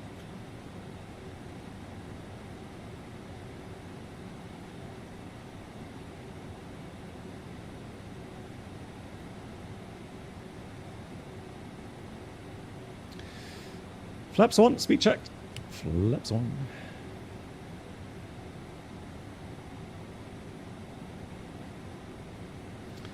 Bruno, obrigado, yeah. Yeah, you mean like hurry up with alt star alt, let's get some speed brakes out. Why is he 150 knots? Oh my god. Gotta be kidding me.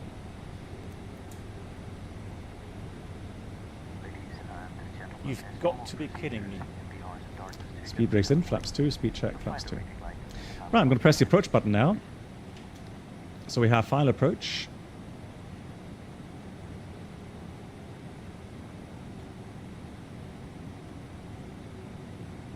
Okay, thanks to the 737 MAX sitting at the threshold.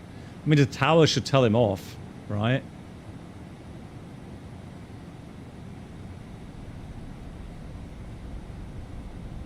Unicom thinks it's 25 miles final.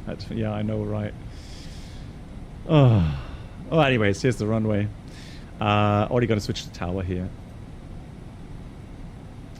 We have in-up systems checked.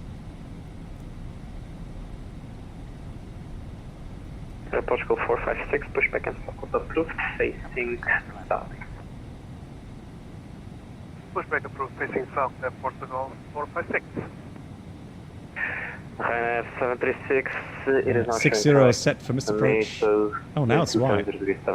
Runway to the request takeoff. Takeoff from runway 20, 1176. Hi, it's Norman. Yep, that's the cabin secure for landing. Thank you, See you on the Norman. ground, bye. Lisbon Tower Bontard from windmill 017 is currently 6 miles on the RP20. Oh, it's very aggressive here. Windmill 017, continue approach number 2. Continue, and we're already on 150 knots indicated windmill 017. 017, roger, thank you. Yeah, just let him know that just in case he sees the other traffic and wonders about the separation. So.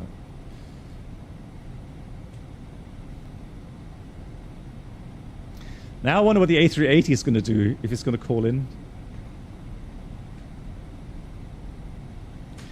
Good. Top V, final approach descent, and Mr. Approach 60 is set.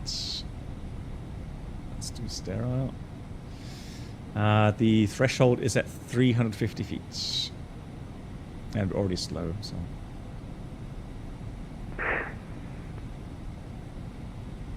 Portugal 050, wind 273 knots, runway 20, clear land. Now what I say on the 8 is... to land, runway 20, copy the wind at Portugal 050. Windmill 017, reduce minimum approach speed. Yeah, Wilco, windmill 017. Right, gear down. Let me put the lights to dim. Flaps 3, speed check. Flaps 3, final setting.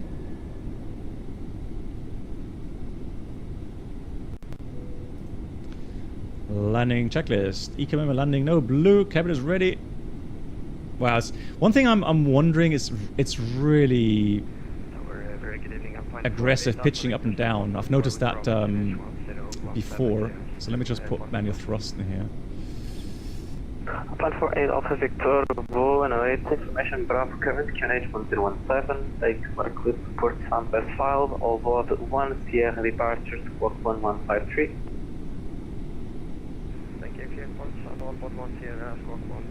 No, I think it's a bit too bright here. In general, the ground lighting, so the It's got specular lighting, so that the reflections, it just looks a bit too bright in my opinion. Manual flight.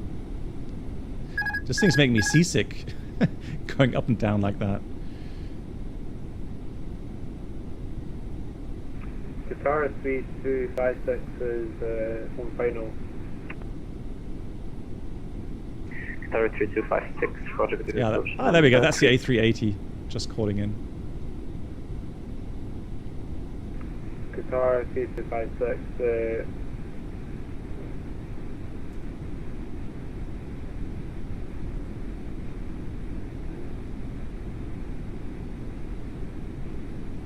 Yeah. You need to let go of the push button. There we go, thank you.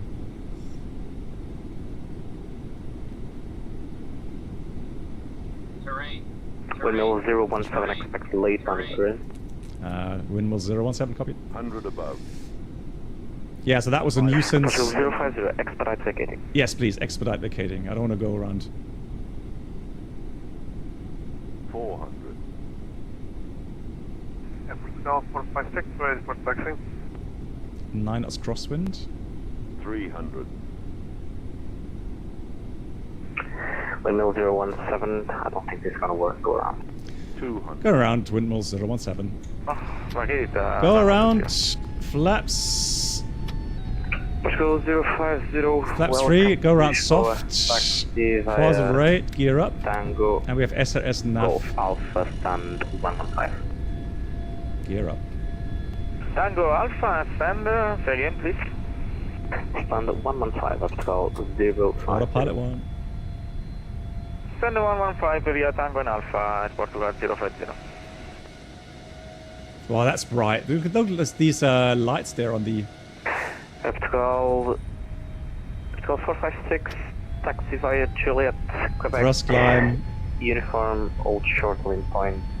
Flaps 1. Oops, speed check, Juliet, flaps 1. Quebec, uniform, and holding short wind point. Flap 0, speed check, flap 0.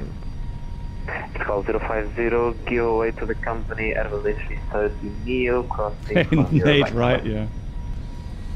Traffic inside Portugal 050. Windmill 017, follow Mr. Portugal as published. On monitor 122.8. Yeah, we'll do so, and wanted to put 8, windmill 017. Right, 22.8, so 60 initially. And then the thing is that normally you would get radar vectors. Now the question is, I'll give myself left-hand downwind and then see what traffic does. Or Bruno, what would you say? Would you say maybe even right-hand with the arrival routing? To Eklit or something? Yeah, let's do that. Let's go Eklit, shall we? Yeah, right, probably. Okay, so what I'm going to do is I am going to go arrival. We'll do the in-bomb initially, and now that we are, we've got to go standard. We'll go direct to Eklit, insert, and we have nav.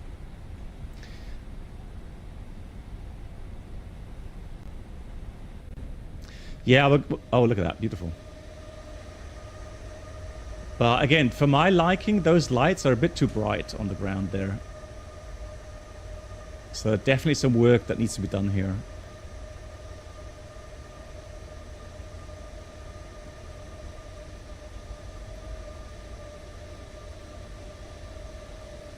Yeah, no worries. It's fine.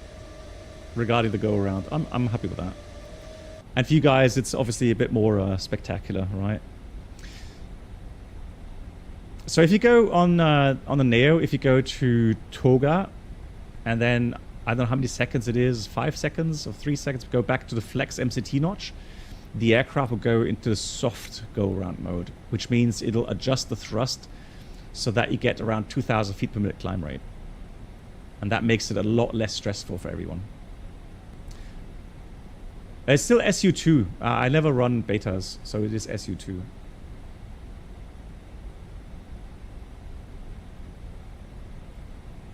Now, the thing is this.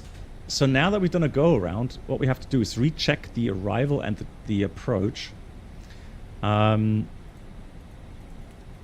So it should still be the RMP 20.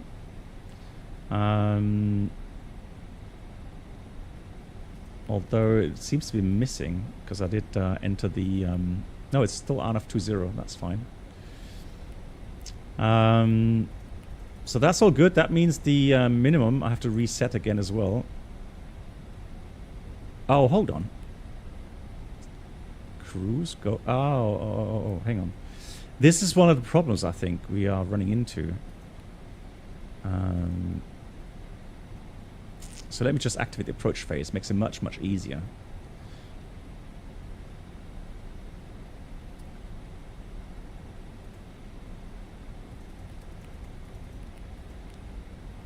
Now, upcut hold. No, we're not going to go upcut hold. So inbound to Eklit. Right. Let me go to... Let's see, what other traffic do we have? The Ryanair departed. There's no one actually... All the aircraft are on final, so I'm going to go directly towards Cocoon.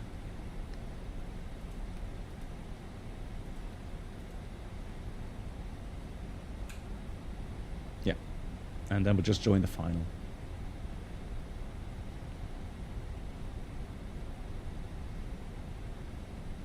Good. So performance-wise, you've got Baro 800 now again. We'll continue config 3. And the rest remains the same. Same approach, same exit. And then we're just going to run the approach checklist again. Approach Baro ref 101. Oh, hang on, no, 6 disregard. We have to wait until we get back down to altitude. So we can't read the approach checklist just yet. It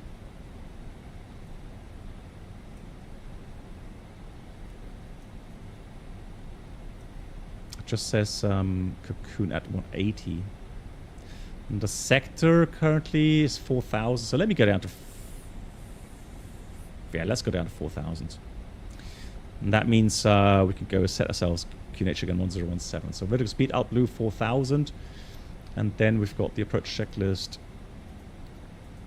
Baro ref, QNH 1017 set. 3 times.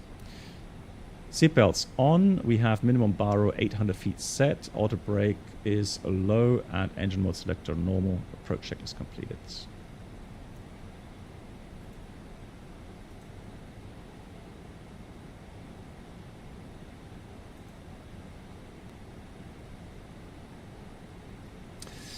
How frequent are go-arounds? You had 3 as a passenger? That's unlucky. That's a lot, actually, as a passenger, to be honest. Come on, go speed manage, slow down. So, honestly, in total, so short range, if I had to take a guess, I would say, when I was flying short range, and I was flying a lot, full time, I would maybe have 3 a year, if at all. Not because I'm such a good pilot, but because, you know, normally the go-arounds come... I mean, yeah, maybe sometimes you mess up the approach and you miss the destabilization criteria and go around, but normally you would have, like, runway blocked, or I've had situations where an aircraft ahead of me called that he hit a rabbit or a fox or whatever, and so, you know, they had to do runway inspection, so we were sent go around. Or... you're flying an approach towards, you know, Minimas, and you can't see the runway. You had to go around. But again, it's so rare. It's like literally... And I have to say, the last couple of go-arounds I did were weather-wise because of thunderstorms. And I remember one was quite interesting where we got a predictive wind shear warning at about 1,000 feet. Yeah, so those are the reasons. But again, it's like 3 a year, if at all. So it happens very rarely. I guess you're pretty unlucky then, having witnessed that many flaps ones. We checked that many already as a passenger. Right. In-up systems, right tank pump is checked.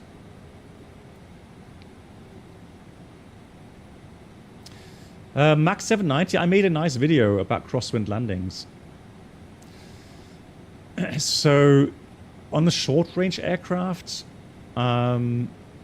it's a gradual input. I would start maybe at 30 down to 20 feet, slowly, gradually, and then add a bit of opposing aileron, kind of a bit cross control.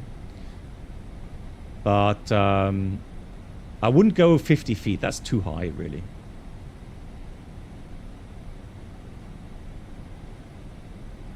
Nate says he had 2 go-arounds last year. One was thunderstorm. It was pretty early into Chicago. The runway was busy. Okay, interesting. Oh my God! Hang on. No holding, please. What's happening?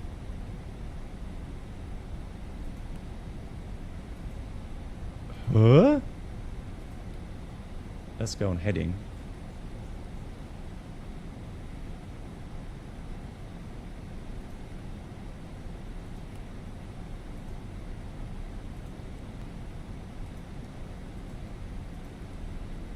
Nav, flaps 2 and approach mode. So we got approach nav, final approach now. What is it doing?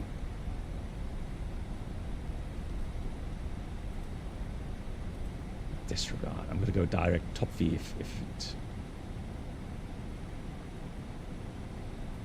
Right, direct top V. Forget about that. Forget about it. Not having that. So now 6-0 missed approach altitude is set.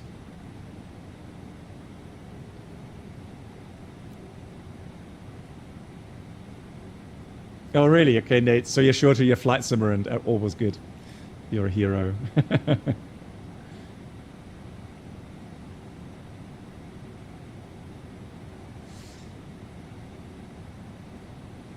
No via, and then it I don't know. 2,500.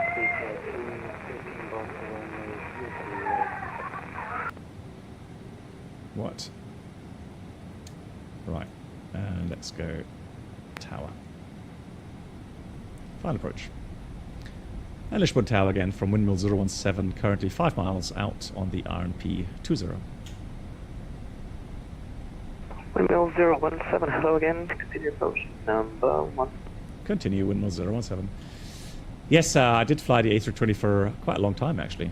About 11 years, yeah. Windmill 017, the speed 160 knots. Reducing 160, windmill 017. Alright, gears coming down. Approach call 456, now employed, runway 20. Lana, runway 20, airport now 456. Capital minor 3 Lima, no further is available, minor 01, bye bye. Just a moment, 1, Apergal 9 3 Lima.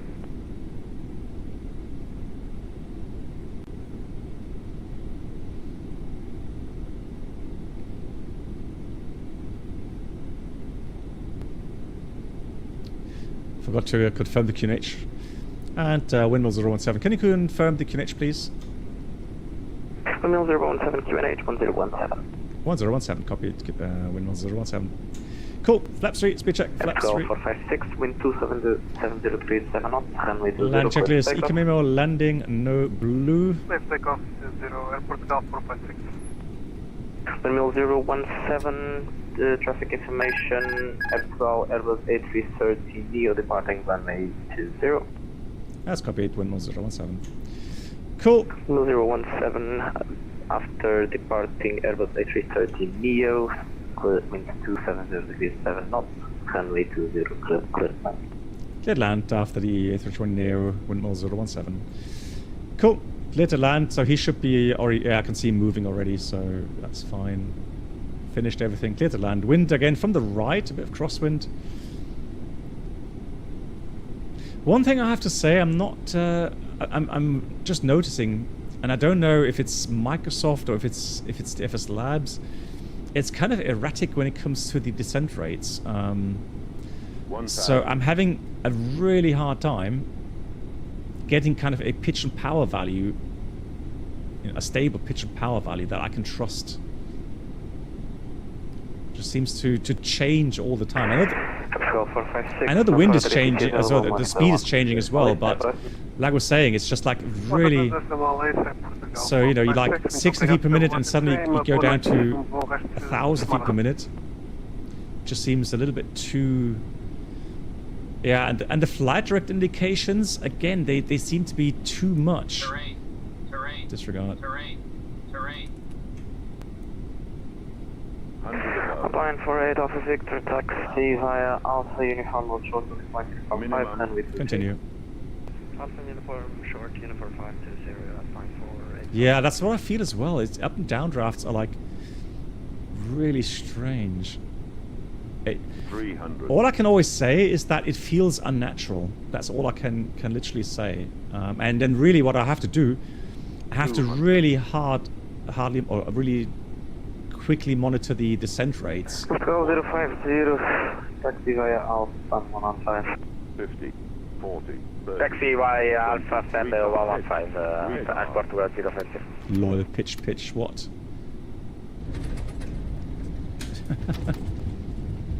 Speed brakes, reverse are green, and decel now.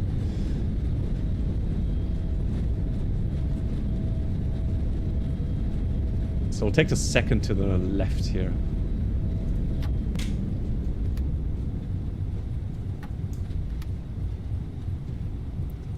Right, there we go. Nicely done. Look at that. Here comes Hotel 3. Manual brakes. Happy with that.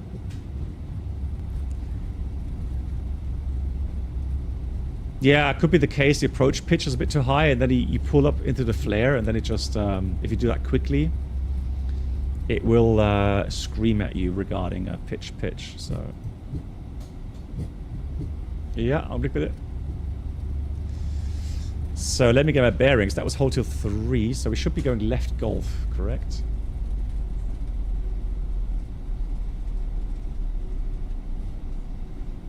That should be here.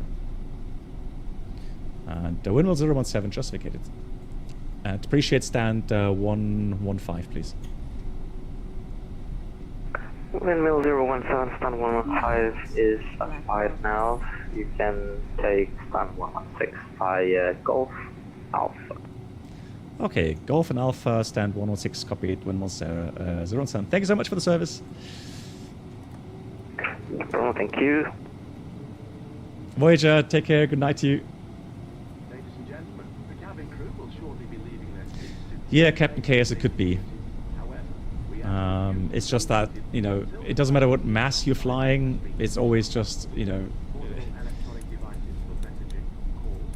like a paper plane sometimes, up and down.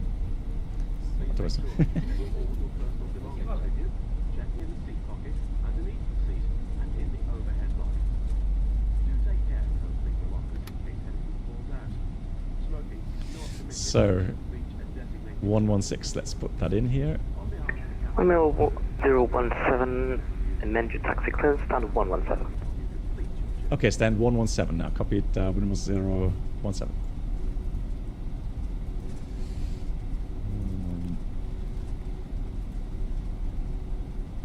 There we go. Okay, cool. Let's get the radar off, PWS off.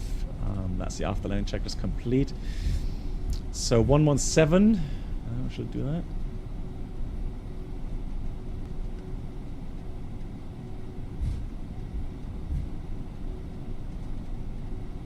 Yeah, I don't like have the visualization on. That really puts me off. The same with the taxi ribbons. It's just I don't know. Something I absolutely dislike. Cool. Let's start the APU. 948 Alpha Victor, wind 272 degrees 7 knots, runway 20, clear for takeoff. 20, clear for takeoff at 948 Alpha Victor. But it was fun nonetheless. We got a nice go around. So I'm happy with that. So 117 should be coming up here, correct? Yep.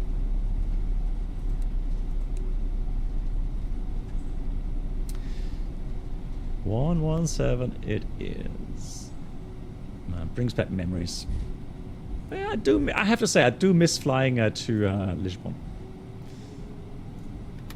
Maybe I have to come here for holiday. Cannon Plugs, thanks for watching. Take care. You stay safe.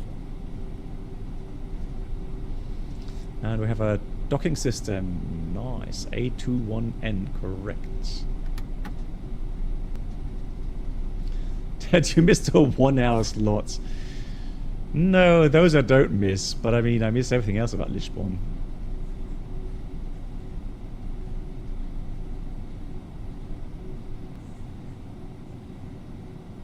The good food, lovely city. Right, if you tell me now that I'm parked at the wrong spot, I'm going to go... Here we go, stop. Well, I mean, yeah, because, I mean, food is something, you know, we all love, right? So...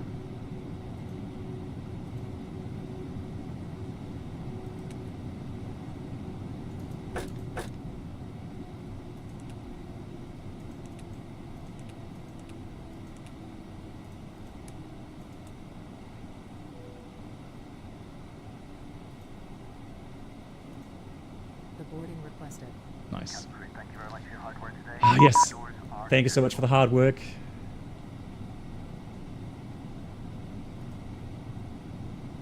Point for radar. Oh, yeah. Alpha Victor, no further ATC available. Monitor 122 desolate. Bye. 128, 1.48, Alpha Victor. Thank you. Bye bye.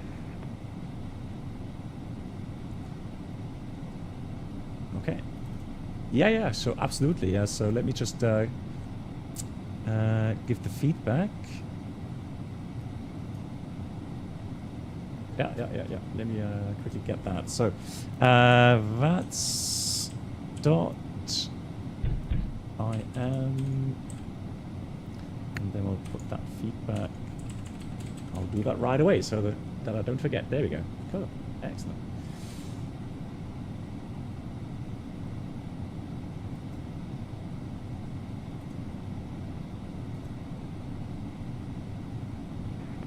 The graphics card, so my settings, and let me just give you the PC specs here for you.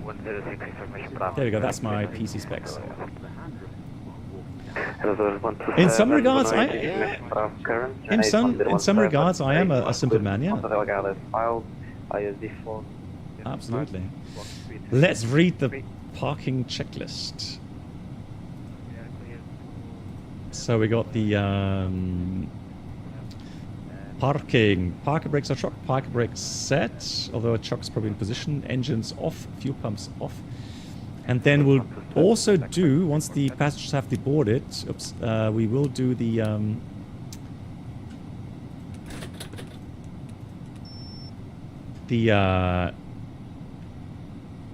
securing the aircraft items and checklists.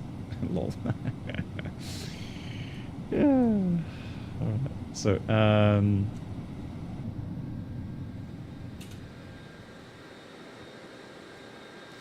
now that's something I don't understand. Isn't this supposed to be aircraft dependent? So how come I've had normal containers in Bilbao and now I'm having baggage belts again? Another one of those things in GSX I don't understand.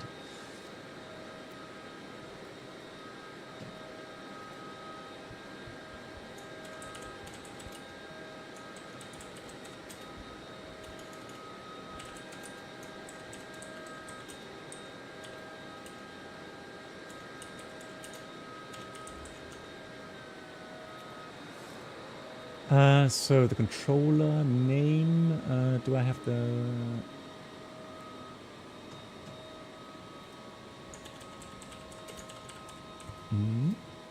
Just got the name here.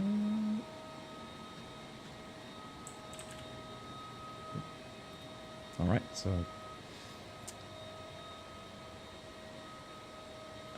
good question. Should be V2, but I would have to check that, Bruno.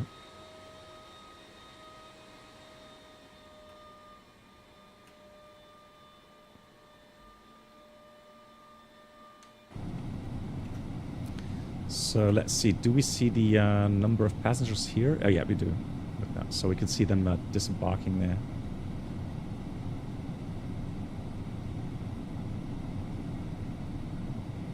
Check if you have. Hang on.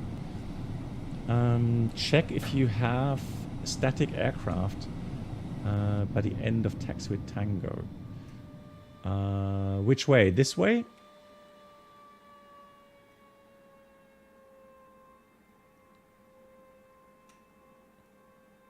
No, there's no...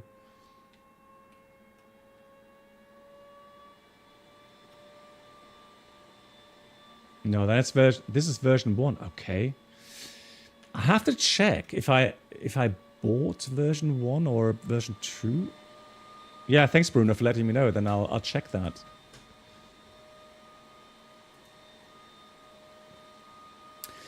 So the handling now, the thing is this, I do like handling of the FSLabs, so hand flying it. The only problem I have is the up and down drafts in Microsoft. Something's changed lately. And it is really difficult. So even if it's not that windy, it's really difficult to get a constant descent rate. It's like, it just feels weird. And I don't think it's the add-on. You probably have the same issue with the Phoenix or other add-ons currently. So it is a bit weird. It is a bit weird. And system-wise, I'm happy. And again, I like the extra option you have here regarding the tech logbook. So currently, yeah, we still have that right tank pump, but maybe they get that fixed soon. And then let me just send off the landing report. Send that off. And then let's have a look at flight history. Oh, very nice, 139.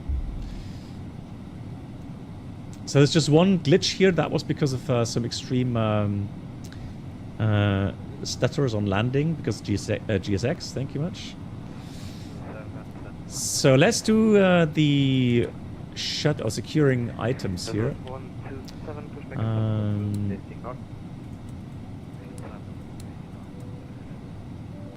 So that's all done. Let's have a look at the securing the aircraft checklist. So oxygen is off. Emergency lights off. We have EFBs to go, and batteries will go off in a minute once everybody's off board. Should be finished fairly soon, right? 37 passengers. Yeah. And the cargo load is already offloaded.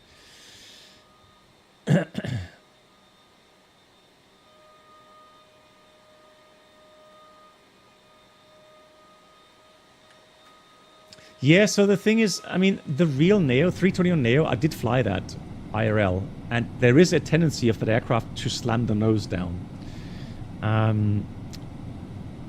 Maybe not as much as here in the FSLabs, but the real aircraft does that as well. So you have to be maybe just a little bit more aggressive on, you know, anticipating that and just keeping the nose off with the side stick. The same thing with the 787, by the way. The 787 slams the nose gear down if you're not careful. Tuksu, thank you much for watching. Right, 12 more passengers, and then we're good to switch off everything.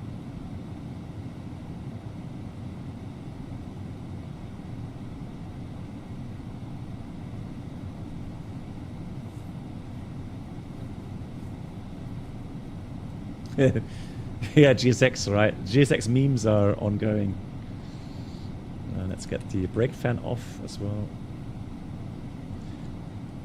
And then the last passenger, good night. Woohoo, finally. So we're going to take external power off, batteries off. And that's it. Good night. Thank you so much, everyone, for watching. Have a great night. I'll be back on Friday with another stream. And Saturday, we've got a German live stream going on, in case you're wondering when the next German language live stream is coming. It's maybe Scream as well. Who knows? But Saturday for the German and Friday for the normal live stream. Peter, take care. Alpha to you as well. Thank you so much, guys. And my dear moderators, as always, thanks for all the help. Bruno, thank you so much for your inputs. And I will see you again very soon. Take care.